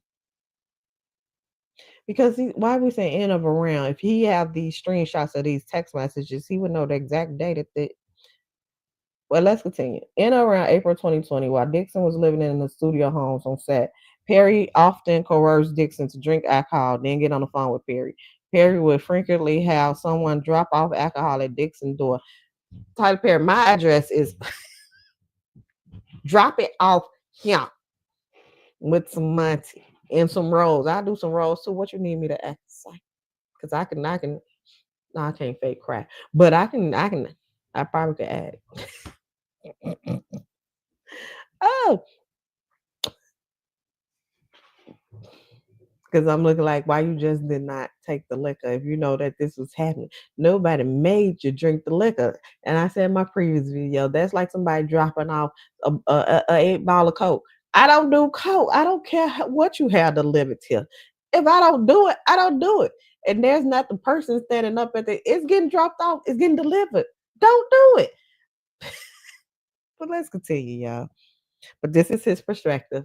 I guess he feel like he's been forced or coerced because Tyler Perry is his boss. He's getting it dropped off. And if I guess I don't know, because Tyler Perry wouldn't know. You could just pour it down the drain and have the bottle and pretend that you drank it. But I guess he felt like he was forced to drink. Okay, Perry would frequently have someone drop off alcohol at Dixon's door. Perry would eventually turn these phone calls into sexual explicit rant. Perry would get frustrated with Dixon and tell Dixon he was not giving Perry what he needs. Dixon refusal to succumb to Perry's sexual advances caused Perry to be even more frustrated. Eventually, Perry would warn Dixon that if Dixon told his castmate about the harassment, Dixon would be opening himself up to a lot of questions and foolishness, demanding that Dixon not discuss any of their conversations with his castmate. Perry upped the stakes by telling Dixon point blank that he was not to tell anyone about their friendship. Perry told Dixon that it should remain a secret and tried to make it seem like this secret is for Dixon's benefit. Perry continued to harass Dixon on June 27th. You see what I said about the previous text message when it said on or about April 2020? This text message have a screenshot and it says on June 27, 2020. So I'm like, okay, let's read this screenshot. Listen to me. If you let the cast know that you and I have a new friendship, then you are opening yourself up to a lot of questions and foolishness. You want them to know that you are there because of your talents and not because we have a friendship or because Tony got me to give you a job. See, Tony is the guy. Now this don't make sense either. Tony is the guy that he was the waitress for. I mean, that he worked for, the events person.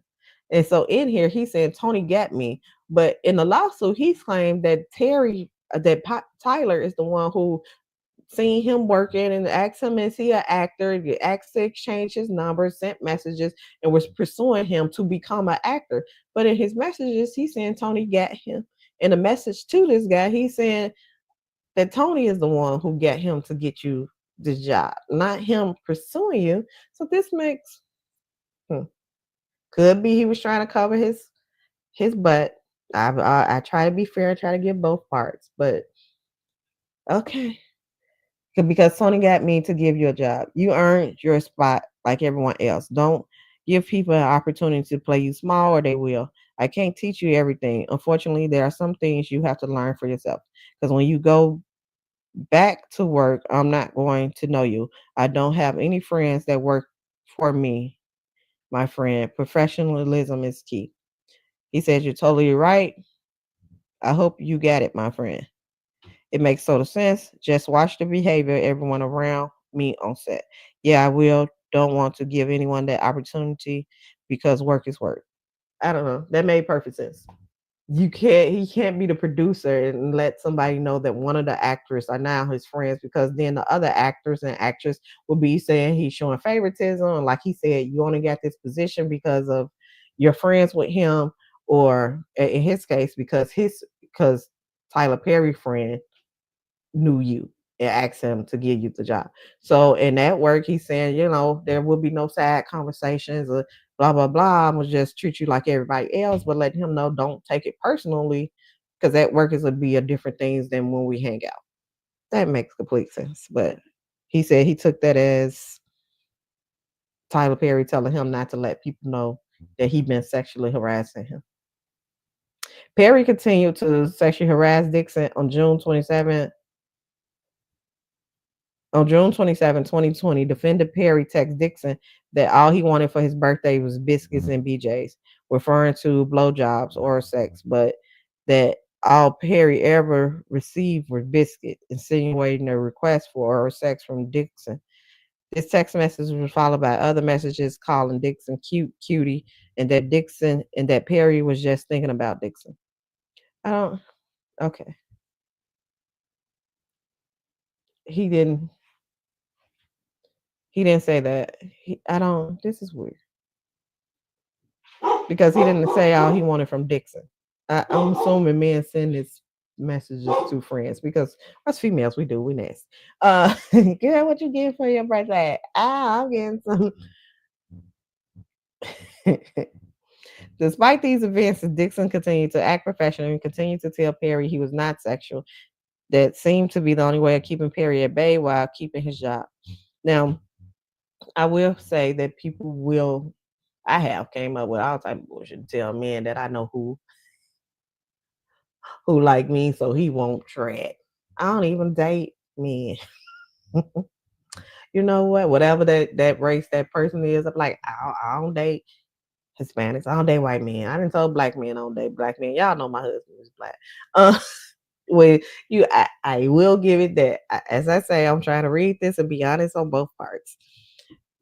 Despite his advances, Dixon continued. Okay, in July of 2020, Perry remarked about how much he loved the strip of Dixon television show, a television series called Losing It, and explained that he wanted to shoot the pilot for it. Perry would never really work towards that goal. And what Perry was really doing was making Mr. Dixon more dependent on Perry, so that Perry would later extract sexual favors from Dixon as a quick protocol to produce the pilot. But I haven't seen any sexual favors. I didn't read this. In or around August of 2020, Dixon and his castmate began shooting for the Oval after delays due to the COVID-19 pandemic, in which all castmates and crew lived on the studio set in a quarantine bubble. Yeah, that's what I just said. Shortly after, Perry confided in Dixon that two castmates were pissing him off, and that Perry swore that he knew how to fix that shit. Perry added that he loves killing a motherfucker in a show that no one expected, that he was going to. Did y'all watch Games of Thrones? Because I'm quite sure he got text messages like that, because he would kill a motherfucker. Y'all seen the Red Wing. But anyway, and shoot them motherfuckers.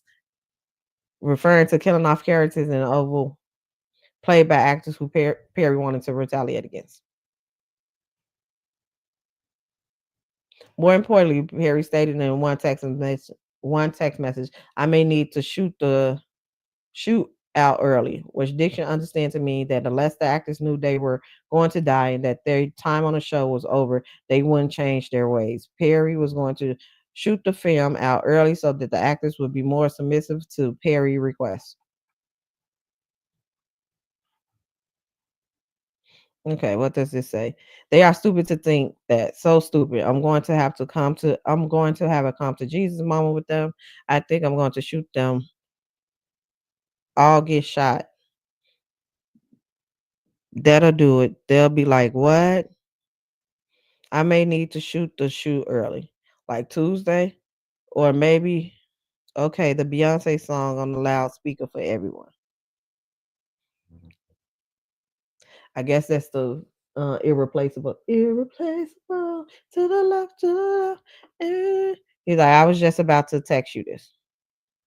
That seems like friendship. It seems like two friends talking. That's what it seems like. Now, okay. What you didn't understand to me, okay. Perry intentionally made these comments to install fear in Mexico. He is sending Beyonce memes. How's he? Perry intentionally made these comments to install fear in Mr. Dixon. Mr. Dixon now knew that he would lose his job if Dixon did not play ball with Terry. Sexual harassment. This is what Perry had been setting up. Dixon was now fully reliant on Perry for his income, hope, and future aspiration. Perry made it clear that Dixon was not to disclose the relationship to anyone, and Dixon was aware that Tyler Perry would kill him off the show for good, thereby ending his career. If he's an actor and a playwright, this is the only thereby ending Dixon's career. To top it off, Dixon already knew that his character was shot 4 times at the end of the season, but the shot might not be fatal. In July of 2020, Perry read the strips of Dixon pilot and told Dixon that he loved the show so much he wanted to shoot the pilot for it. Dixon did not know that Perry never intended on shooting the show. Perry knew that he could use the motivation of shooting Mr. Dixon's show to get Dixon to do what Dixon had been resisting for many months. How did he know that? So he knew that man would sell his booty if he buy that show, that he'll give up the booty. What is this saying about? Okay. Was to give Perry the sexual gratification Perry's been craving. Once the stage was set, Perry knew he could get away with sexual harassment. During the filming of The Oval in 2020, Perry engaged in a severe, persuasive tirade of sexual commentary, limited to but not including that Dixon liked being choked, following Dixon being choked by a cast member in one of the scenes on The Oval. Why do you twist your hips when you walk? He asking him why you switching. How can I get a day of Dixon? When will you be thick again? I guess he lost weight. I love how I feel right now, but I don't like being horny.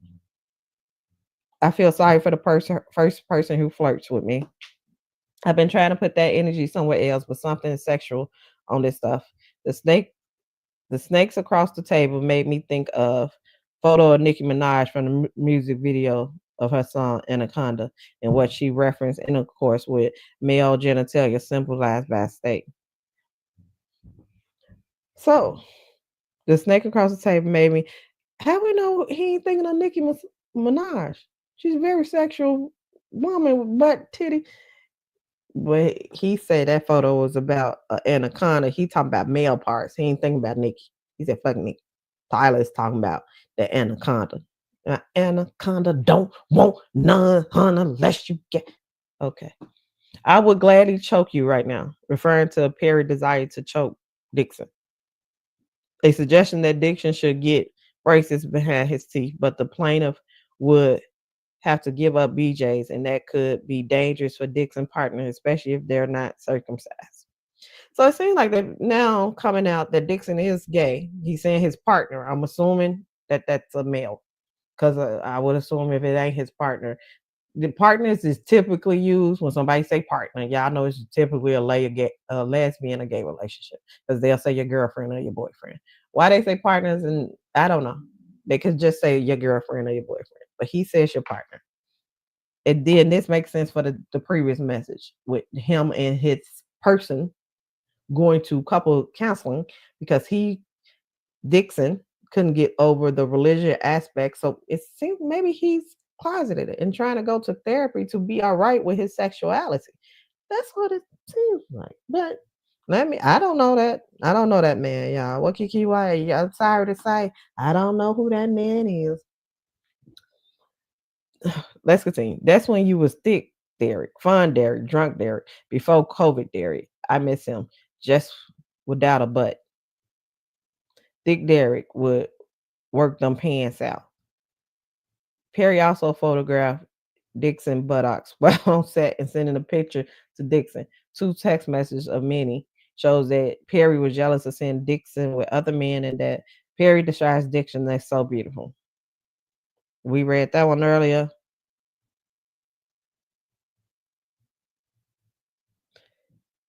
We read this one. Haha, you could tell from the photo.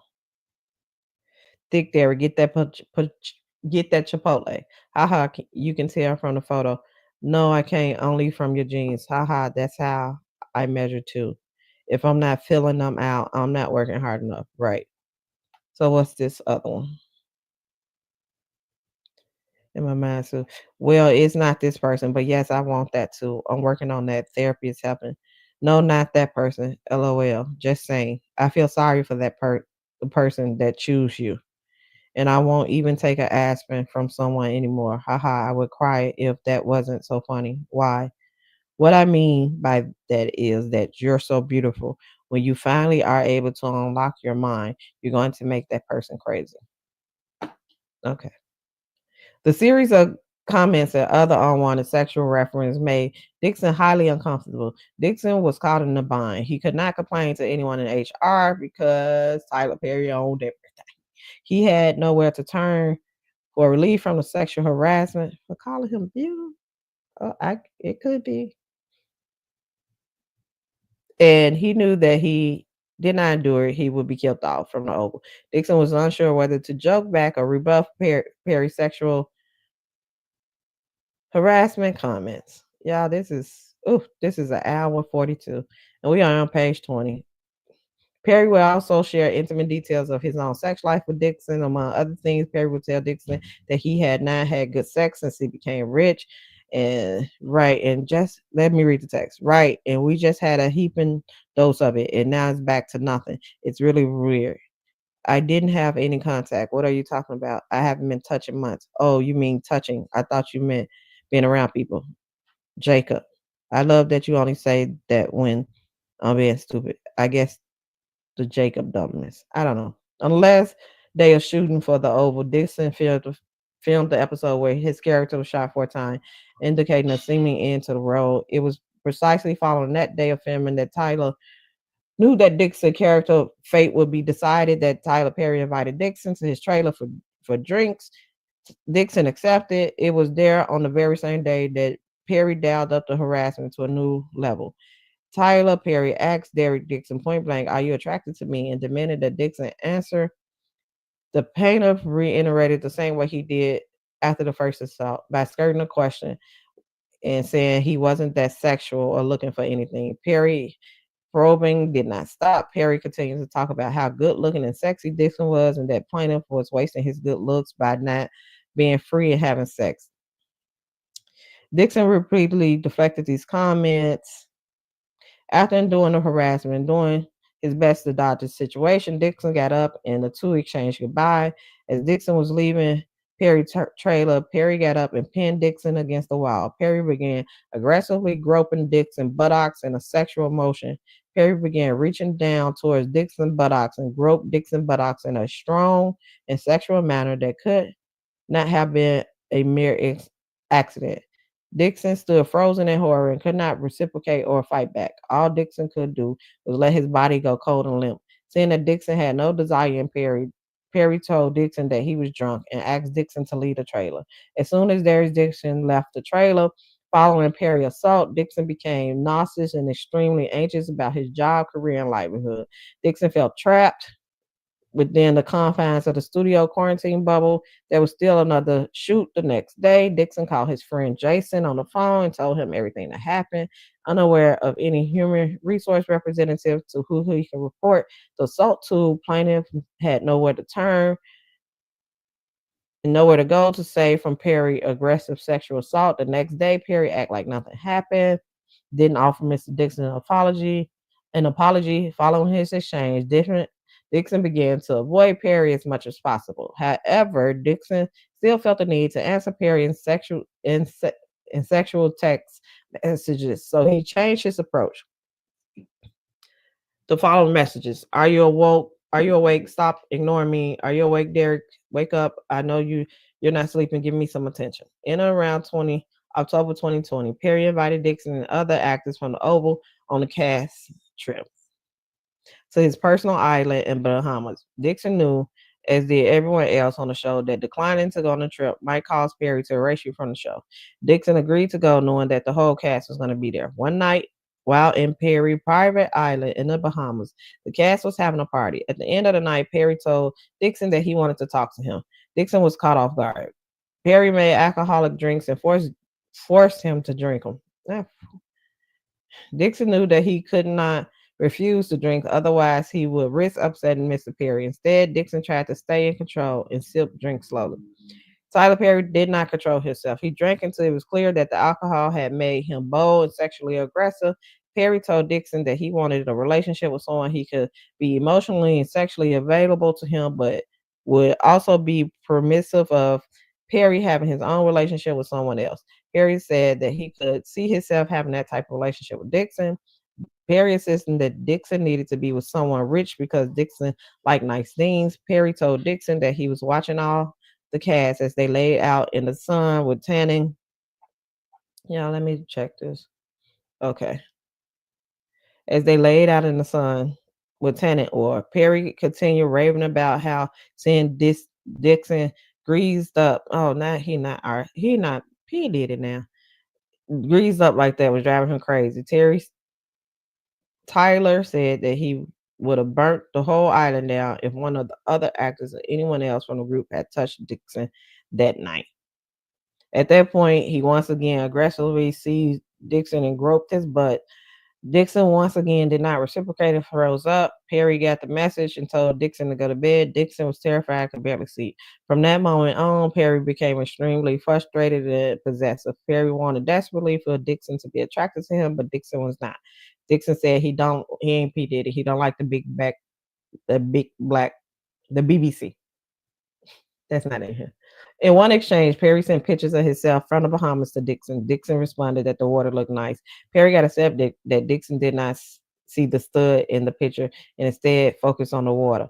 Perry called Dixon an asshole for laughing out loud at Perry's desire for Dixon to call him a stud. So that's this picture up here, y'all. Nice pitch. Yeah, the water does look calm. Nice pitch. Great, amazing, awesome pitch. You didn't see that stud in there? Nice pitch. Rude. LOL. Yes, that's a stud. Asshole. So to me, that's banter. I do that with my friends, my sister, everybody. I see them a picture of this big old thing I'm dragging, and if they don't, with my lips pursed out, if they don't say nothing about, oh girly, oh you don't see how thick I am, you ain't gonna comment on my thickness. Yeah, what you gonna do with all that book? Oh, that book. That's jokes, but I'm a joking person, so I get it. Let's continue. On around October 18, 2020, following Dixon returned from the Bahamas, Perry told Dixon that he was jealous that Dixon was giving too much attention to other men. Perry stated Dixon was being too much of a social butterfly and that he would need Dixon to sit still this week, further attempting to exercise his influence over Dixon's interaction with other men. These text messages were followed by others to Dixon like, Derek, don't you dare ignore me. I deserve better. I deserve all the attention. Okay, let me see. You know what I cooked, Derek? Spaghetti cake. I'm drunk talking shit.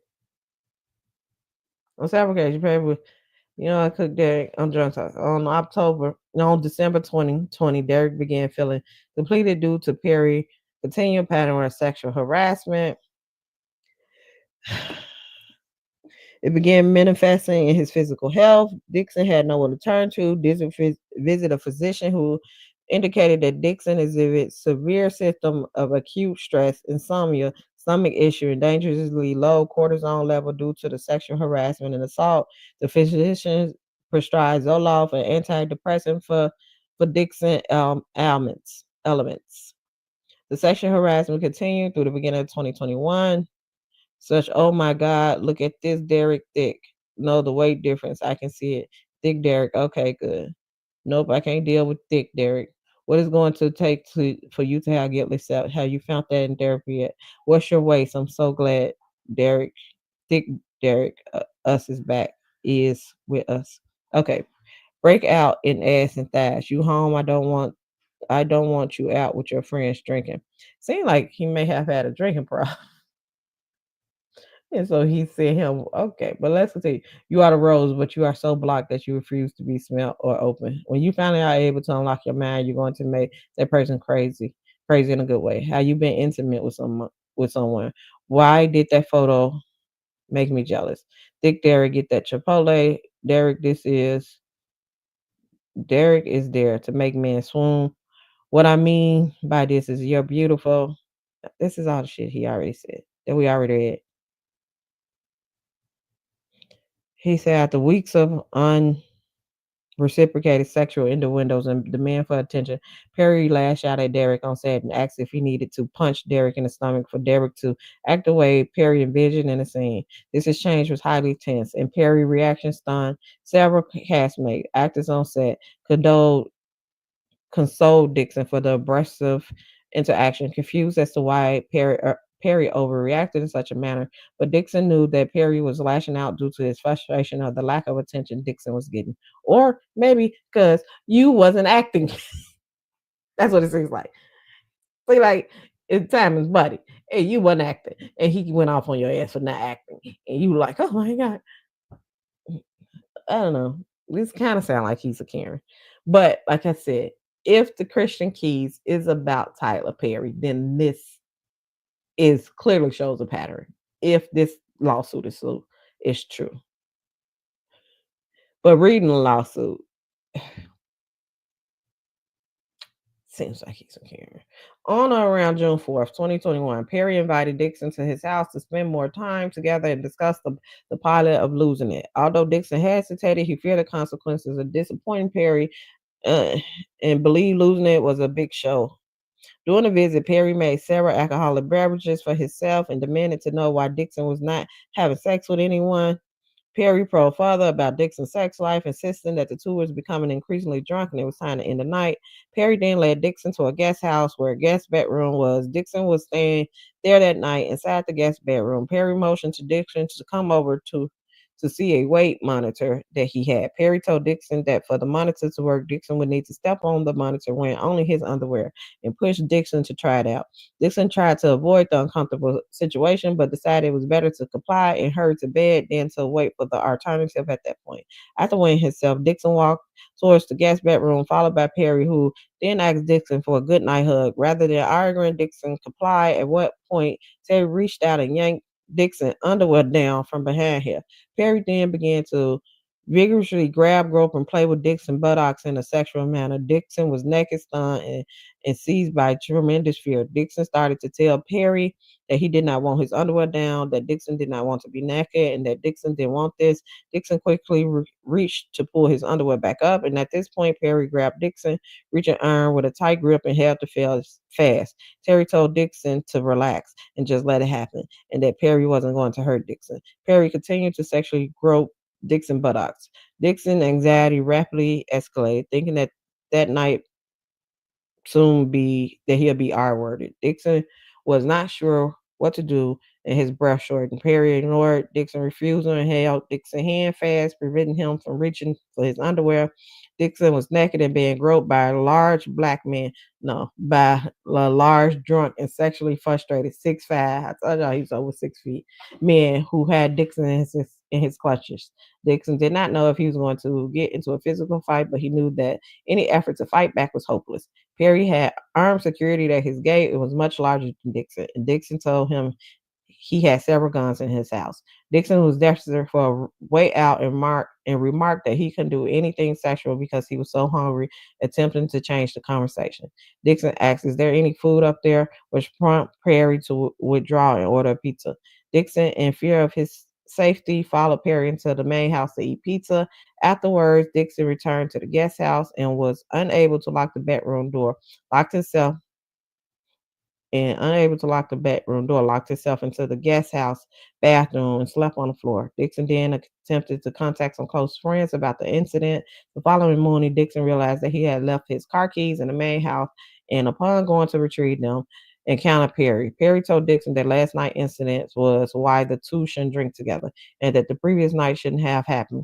Dixon responded and said, "Oh, so that was my fault." To which Perry replied, "No, no, no, I'm not saying that. I'm just saying that they shouldn't have happened, and I drank too much." Attempting to excuse himself for grabbing Dixon buttocks, groping Dixon, and attempting to have sex with Dixon against his will. At this point, Dixon left Perry's house uncontrollably shaken and contacted his close friends to discuss the previous horror from the night before. So that's why I said that part is similar to what Christian Keys said with him drinking and explain, not him, not Tyler Perry, the black millionaire, drinking, blaming it on alcohol and sexually assaulting, grabbing his penis and being aggressive towards him. That is similar to what Christian Keys said.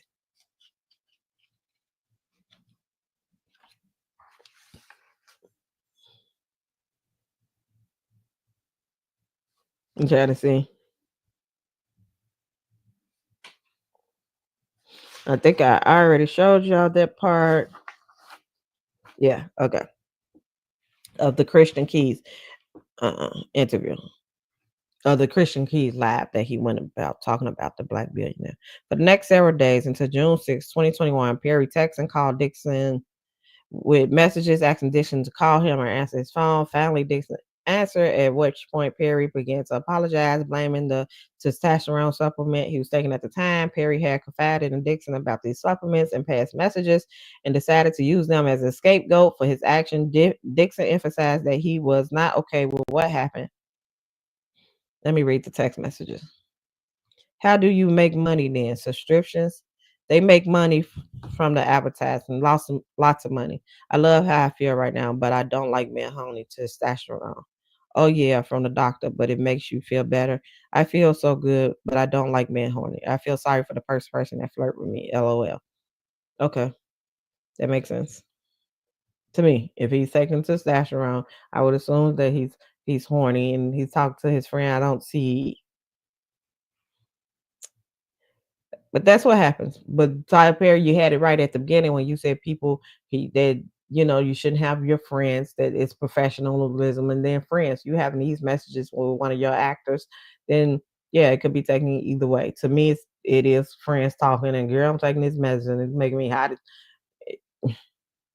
But as an employee, inappropriate. And Dixon emphasized that was not okay. What happened? Okay, Perry further attempted to rectify his misconduct by inviting Dixon on a yacht trip and telling Dixon that Perry was for sure going to make Dixon pilot. Dixon realized that Perry was offering to make Lose It to effectively silence Dixon. Perry sent a message trying to arrange for Dixon to come on his yacht with another person so Dixon would feel more comfortable. Let me read this one. Trad called me. "Hey, I think the hangover hit me harder than I thought. Can we talk later?" Yes, it was quick, but okay. "I really need to talk to you, my friend. Please call as soon as you can. Trying to do my rooms on a boat. If I invite Bill, would you be okay sharing a room with him? Hey, I appreciate the invite, but I think I need some more time, and I don't think I could go in a trip." Okay. So after Dixon refused to go on a yacht, Perry did not text Dixon for 5 months. Sensing that Dixon was upset, Perry called Dixon once to update him that Perry was looking for a director for the pilot. During his 5-month period, Dixon was regularly in therapy. He suffered from severe depression, anxiety, stomach pain, nausea, resulting in new prescription for another antidepressant. Dixon was diagnosed with PTSD, and his therapist recommended that he seek outpatient treatment, costing upwards of $200,000, a price too high for Dixon at the time. During that time, Dixon began to speak with people about the sexual assault and was assessing his rights.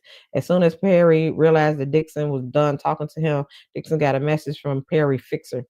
Perry Fixer contacted Dixon, indicating Dixon's character in The Oval would be returning with a new storyline next season, and Dixon was receiving a graduated raised from 100,000 per episode to 16,000 per episode that will continue to increase to an upward of 19,000 per episode over the coming seasons.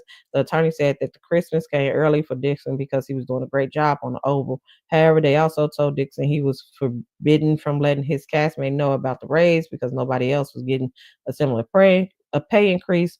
Lastly, the fixer told Dixon that Perry wanted to buy the rights to produce the pilot of Losing It and planned to spend $1 million producing the pilot.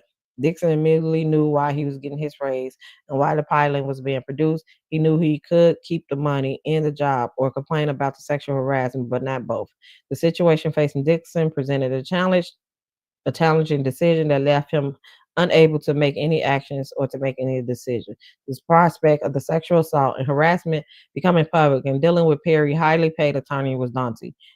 Perry has significant resources, whereas Dixon did not. Dixon's goal is working as an actor and being discovered for his talent might be jeopardized.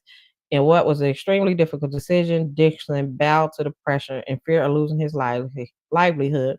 In the hopes of advancing his career, Dixon decided to return to the set and have his pilot produced. He insisted, however, and decided to put safeguards in place between him and Perry. In and around November 2020, Dixon returned to shoot the Oval. It was then when he saw Perry for the first time since the sexual assault in June of 2021. He suffered a panic attack in his trailer, prompting another actor to calm Dixon down. Seeing that Dixon was upset, Perry knew that he had to up the ante to ensure Dixon's silence. Perry began periodically texting plaintiff regarding the production of the pilot of Losing It to string Dixon along. Soon after, Dixon received a call from a member of Perry's production team telling him that they were considering shooting Dixon pilot in the fall of 2021. Dixon was desperate for some good news. Only around March 4th, Dixon signed the literary purchase of the pilot, giving the rights of the series to Perry.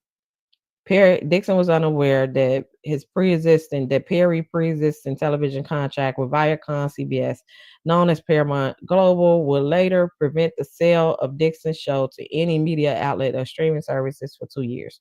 Only around March 21st, 2022, shortly after seeing each other on the set of the Oval, Dixon and Perry began shooting the pilot. Perry called Dixon following the shoot, telling him that the show would net $2 to $3 million per episode and run for 2 seasons guaranteed. Perry purchased the right to Losing It from Dixon, but did not try to sell it to any network. In fact, Perry was under contract preventing him from selling it. I don't understand. If he purchased it from Dixon, what do he care how much it's going to make per episode? What he going to do with it? Isn't he already out of it? If Tyler purchased it for Dixon, isn't Dixon already out of it? Didn't he already get his cut? Unless it's something in the contract that he paid his initial purchase and fee and get some residuals or something for the thing, but whatever. In other words, Perry spent money shooting a pilot for a show, then purchases the right to it, knowing that Perry could not sell the show for 2 years. Clearly, this was done for the alternative motive of silence and Mr. Dixon. To me, no, not necessarily. He's a billionaire. He could purchase something that he knows going to make him money, knowing he got to wait 2 years. He got 2 years worth of money laying around. He don't need to, rush the production and I need this money to come in. He has money. He's a billionaire. He could wait 2 years. You couldn't wait 2 years, but he could definitely wait 2 years. So I don't think he purchased that to silence him because he had a contract where he couldn't, sell the show for 2 years. Okay, he can't sell the show for 2 years. That's how a businessman should think. I can't sell it for 2 years, but I want to have it up and running and start recording. So once those 2 years are over, I can go ahead and put it out there. But okay. As it turns out, Perry had no intentions of ever producing Losing It. Perry never made any effort to sell the show or shop it. You just said he couldn't sell it for 2. Perry was using the show as a quick pro quo to Dixon, holding its production over Dixon's head like the sword of Dalamosis. I don't know what that is. On or around April. Okay, there's the quick pro quote that I've been looking for this whole 40 fucking. We on page 30.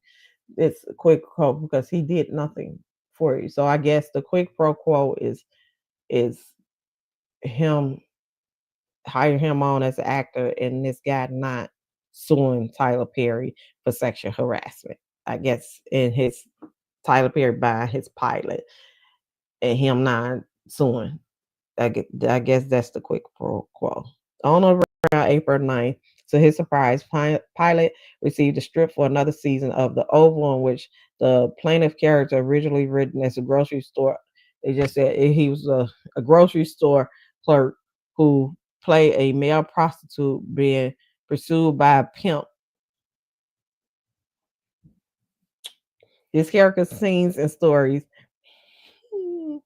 share eerie similarities to Perry's pursuit of Dixon.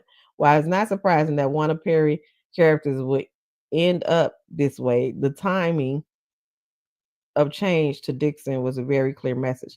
But it's in the beginning, it said he started off as a gay store clerk who was homeless, who was sleeping with men for money. It didn't change much. Wait, let's see. Let me read that again. This character scenes and stories share eerie similar. A gay store who play a male prostitute being pursued by a pimp. I guess it added the pimp, and I guess now Tyler Perry is supposed to be the pimp, is what they're saying. Y'all. Well, it's not surprising that Perry character would end up this way. The timing of change to Dixon was a very clear message. As Dixon continued to read through his strips, he started to notice that Perry included lines taken directly from things that Perry and Dixon spoke about. Perry started to base the strip on real life and made it personal. For example, Perry wrote about Dixon that I don't like none of my bitches running away. He was making good money for me. So wait, are we saying that Dixon was making the waitress was making good money for Tyler? The waitress that he eventually did a seasonal regular. He don't talk about no other movies or nothing that he ended up getting in. That he was making good money for Tyler.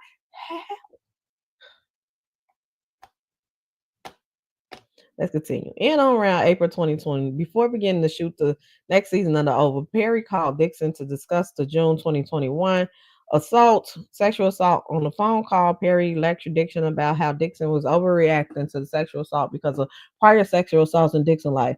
Perry said there was a misunderstanding and miscommunication, and that Dixon needed to say no stronger. In other words, Perry blamed Dixon for the sexual assault, claiming that Perry felt that Dixon no's was really a yes because Dixon did not say no strong enough. So not to jeopardize his employment, Perry and Dixon dismissed the conversation, especially due to alleged impending sale of his show to a major broadcaster. On October 28, after filming the full season of The Oval, Perry told Dixon that despite shooting the pilot, it could take a while to place, and that Perry couldn't do any other television series until his deal with Viacom, which would take about 2 years. So he told you about the 2 years. In around January 2023, Plaintiff indicated that he was moving to Santa Monica. We went through all that shit, to Santa Monica. Even after Dixon moved to California, the quick pro quo harassment attempt to cover up sexual assault by promising the show continued. Perry recalled Dixon, who felt obligated to pick up phone calls and respond to messages. These conversations will often start about work and a man business relationship, and then transition to further conversation about Dixon's sex life, adding to Dixon's trauma and forcing him to relive the sexual assault. Perry continued to envelop Dixon in his feelings of reliance and justify the sexual assault that would happen. On around October 2023, Tyler Perry family contacted Dixon indicating that he was able to finish with the Paramount contract in January 2024, that he would be able to start working on selling Losing It. Perry was just hoping that the statute of limitation would run on Dixon's sexual assault claim before closing the door on Dixon hope and on the quid pro quo that Perry offered for Dixon's silence. In the same conversation, they were talking about Perry starting to do things with Losing It. Y'all ain't finna read all this. In December of 2023, Christian Keys, another actor who worked for Perry prior to Dixon's employment, posted a video on social media platform detailing his abusive experience with an anonymous Black Hollywood billionaire, which Dixon pieced together and believes to be Tyler Perry.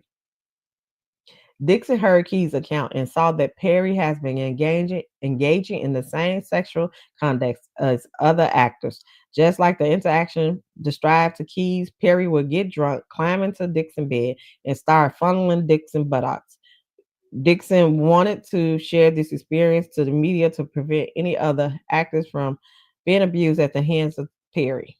Around this time, Perry called Dixon, indicating that he really wanted to find a home for Dixon's television series, again perpetrating the quid pro quo after the sexual assault to keep Dixon and his claim at bay.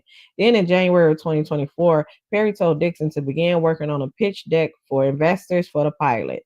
Despite having 8 episodes written, Perry only produced 1, claiming that the president of his company, Michelle Sneed, conveniently misplaced the $1 million that was going to be used for the show. During this time, Perry further solicited Dixon assistance with other film projects that Tyler was working on. Once again, Dixon was in a position where he could not say no. March of 2024, Perry indicated to Dixon that the individuals who was meant to pitch the pilot became depressed and could no longer pitch the show. And after reporting the harassment, the defendant did not make any investigation into the complaints because defended to prevent the complaints and did not take any steps to prevent harassments from occurring. Wait, who reported? Oh, he reported the harassments. After reporting the harassments, the defendant, because the defendant took no action to prevent further assault or harassment, Dixon had to quit his job on working on the last season. Dixon did so even though he was under contract to finish filming and stood to make close to $400,000. Dixon did not want to be sexually harassed or be placed in danger. The defendant then retaliated against Dixon.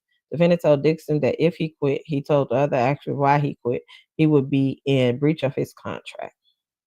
Defendant then told Dixon the only way to portray his departure from the show as a medical leave due to emotional distress caused by the sexual harassment. The leave of absence was to be paid medical leave. Instead, defendant made the leave of absence unpaid and therefore terminated plaintiff's employment, causing Dixon additional loss of income. Yeah, eventually Mr. Dixon could not continue working given the continued quid pro quo.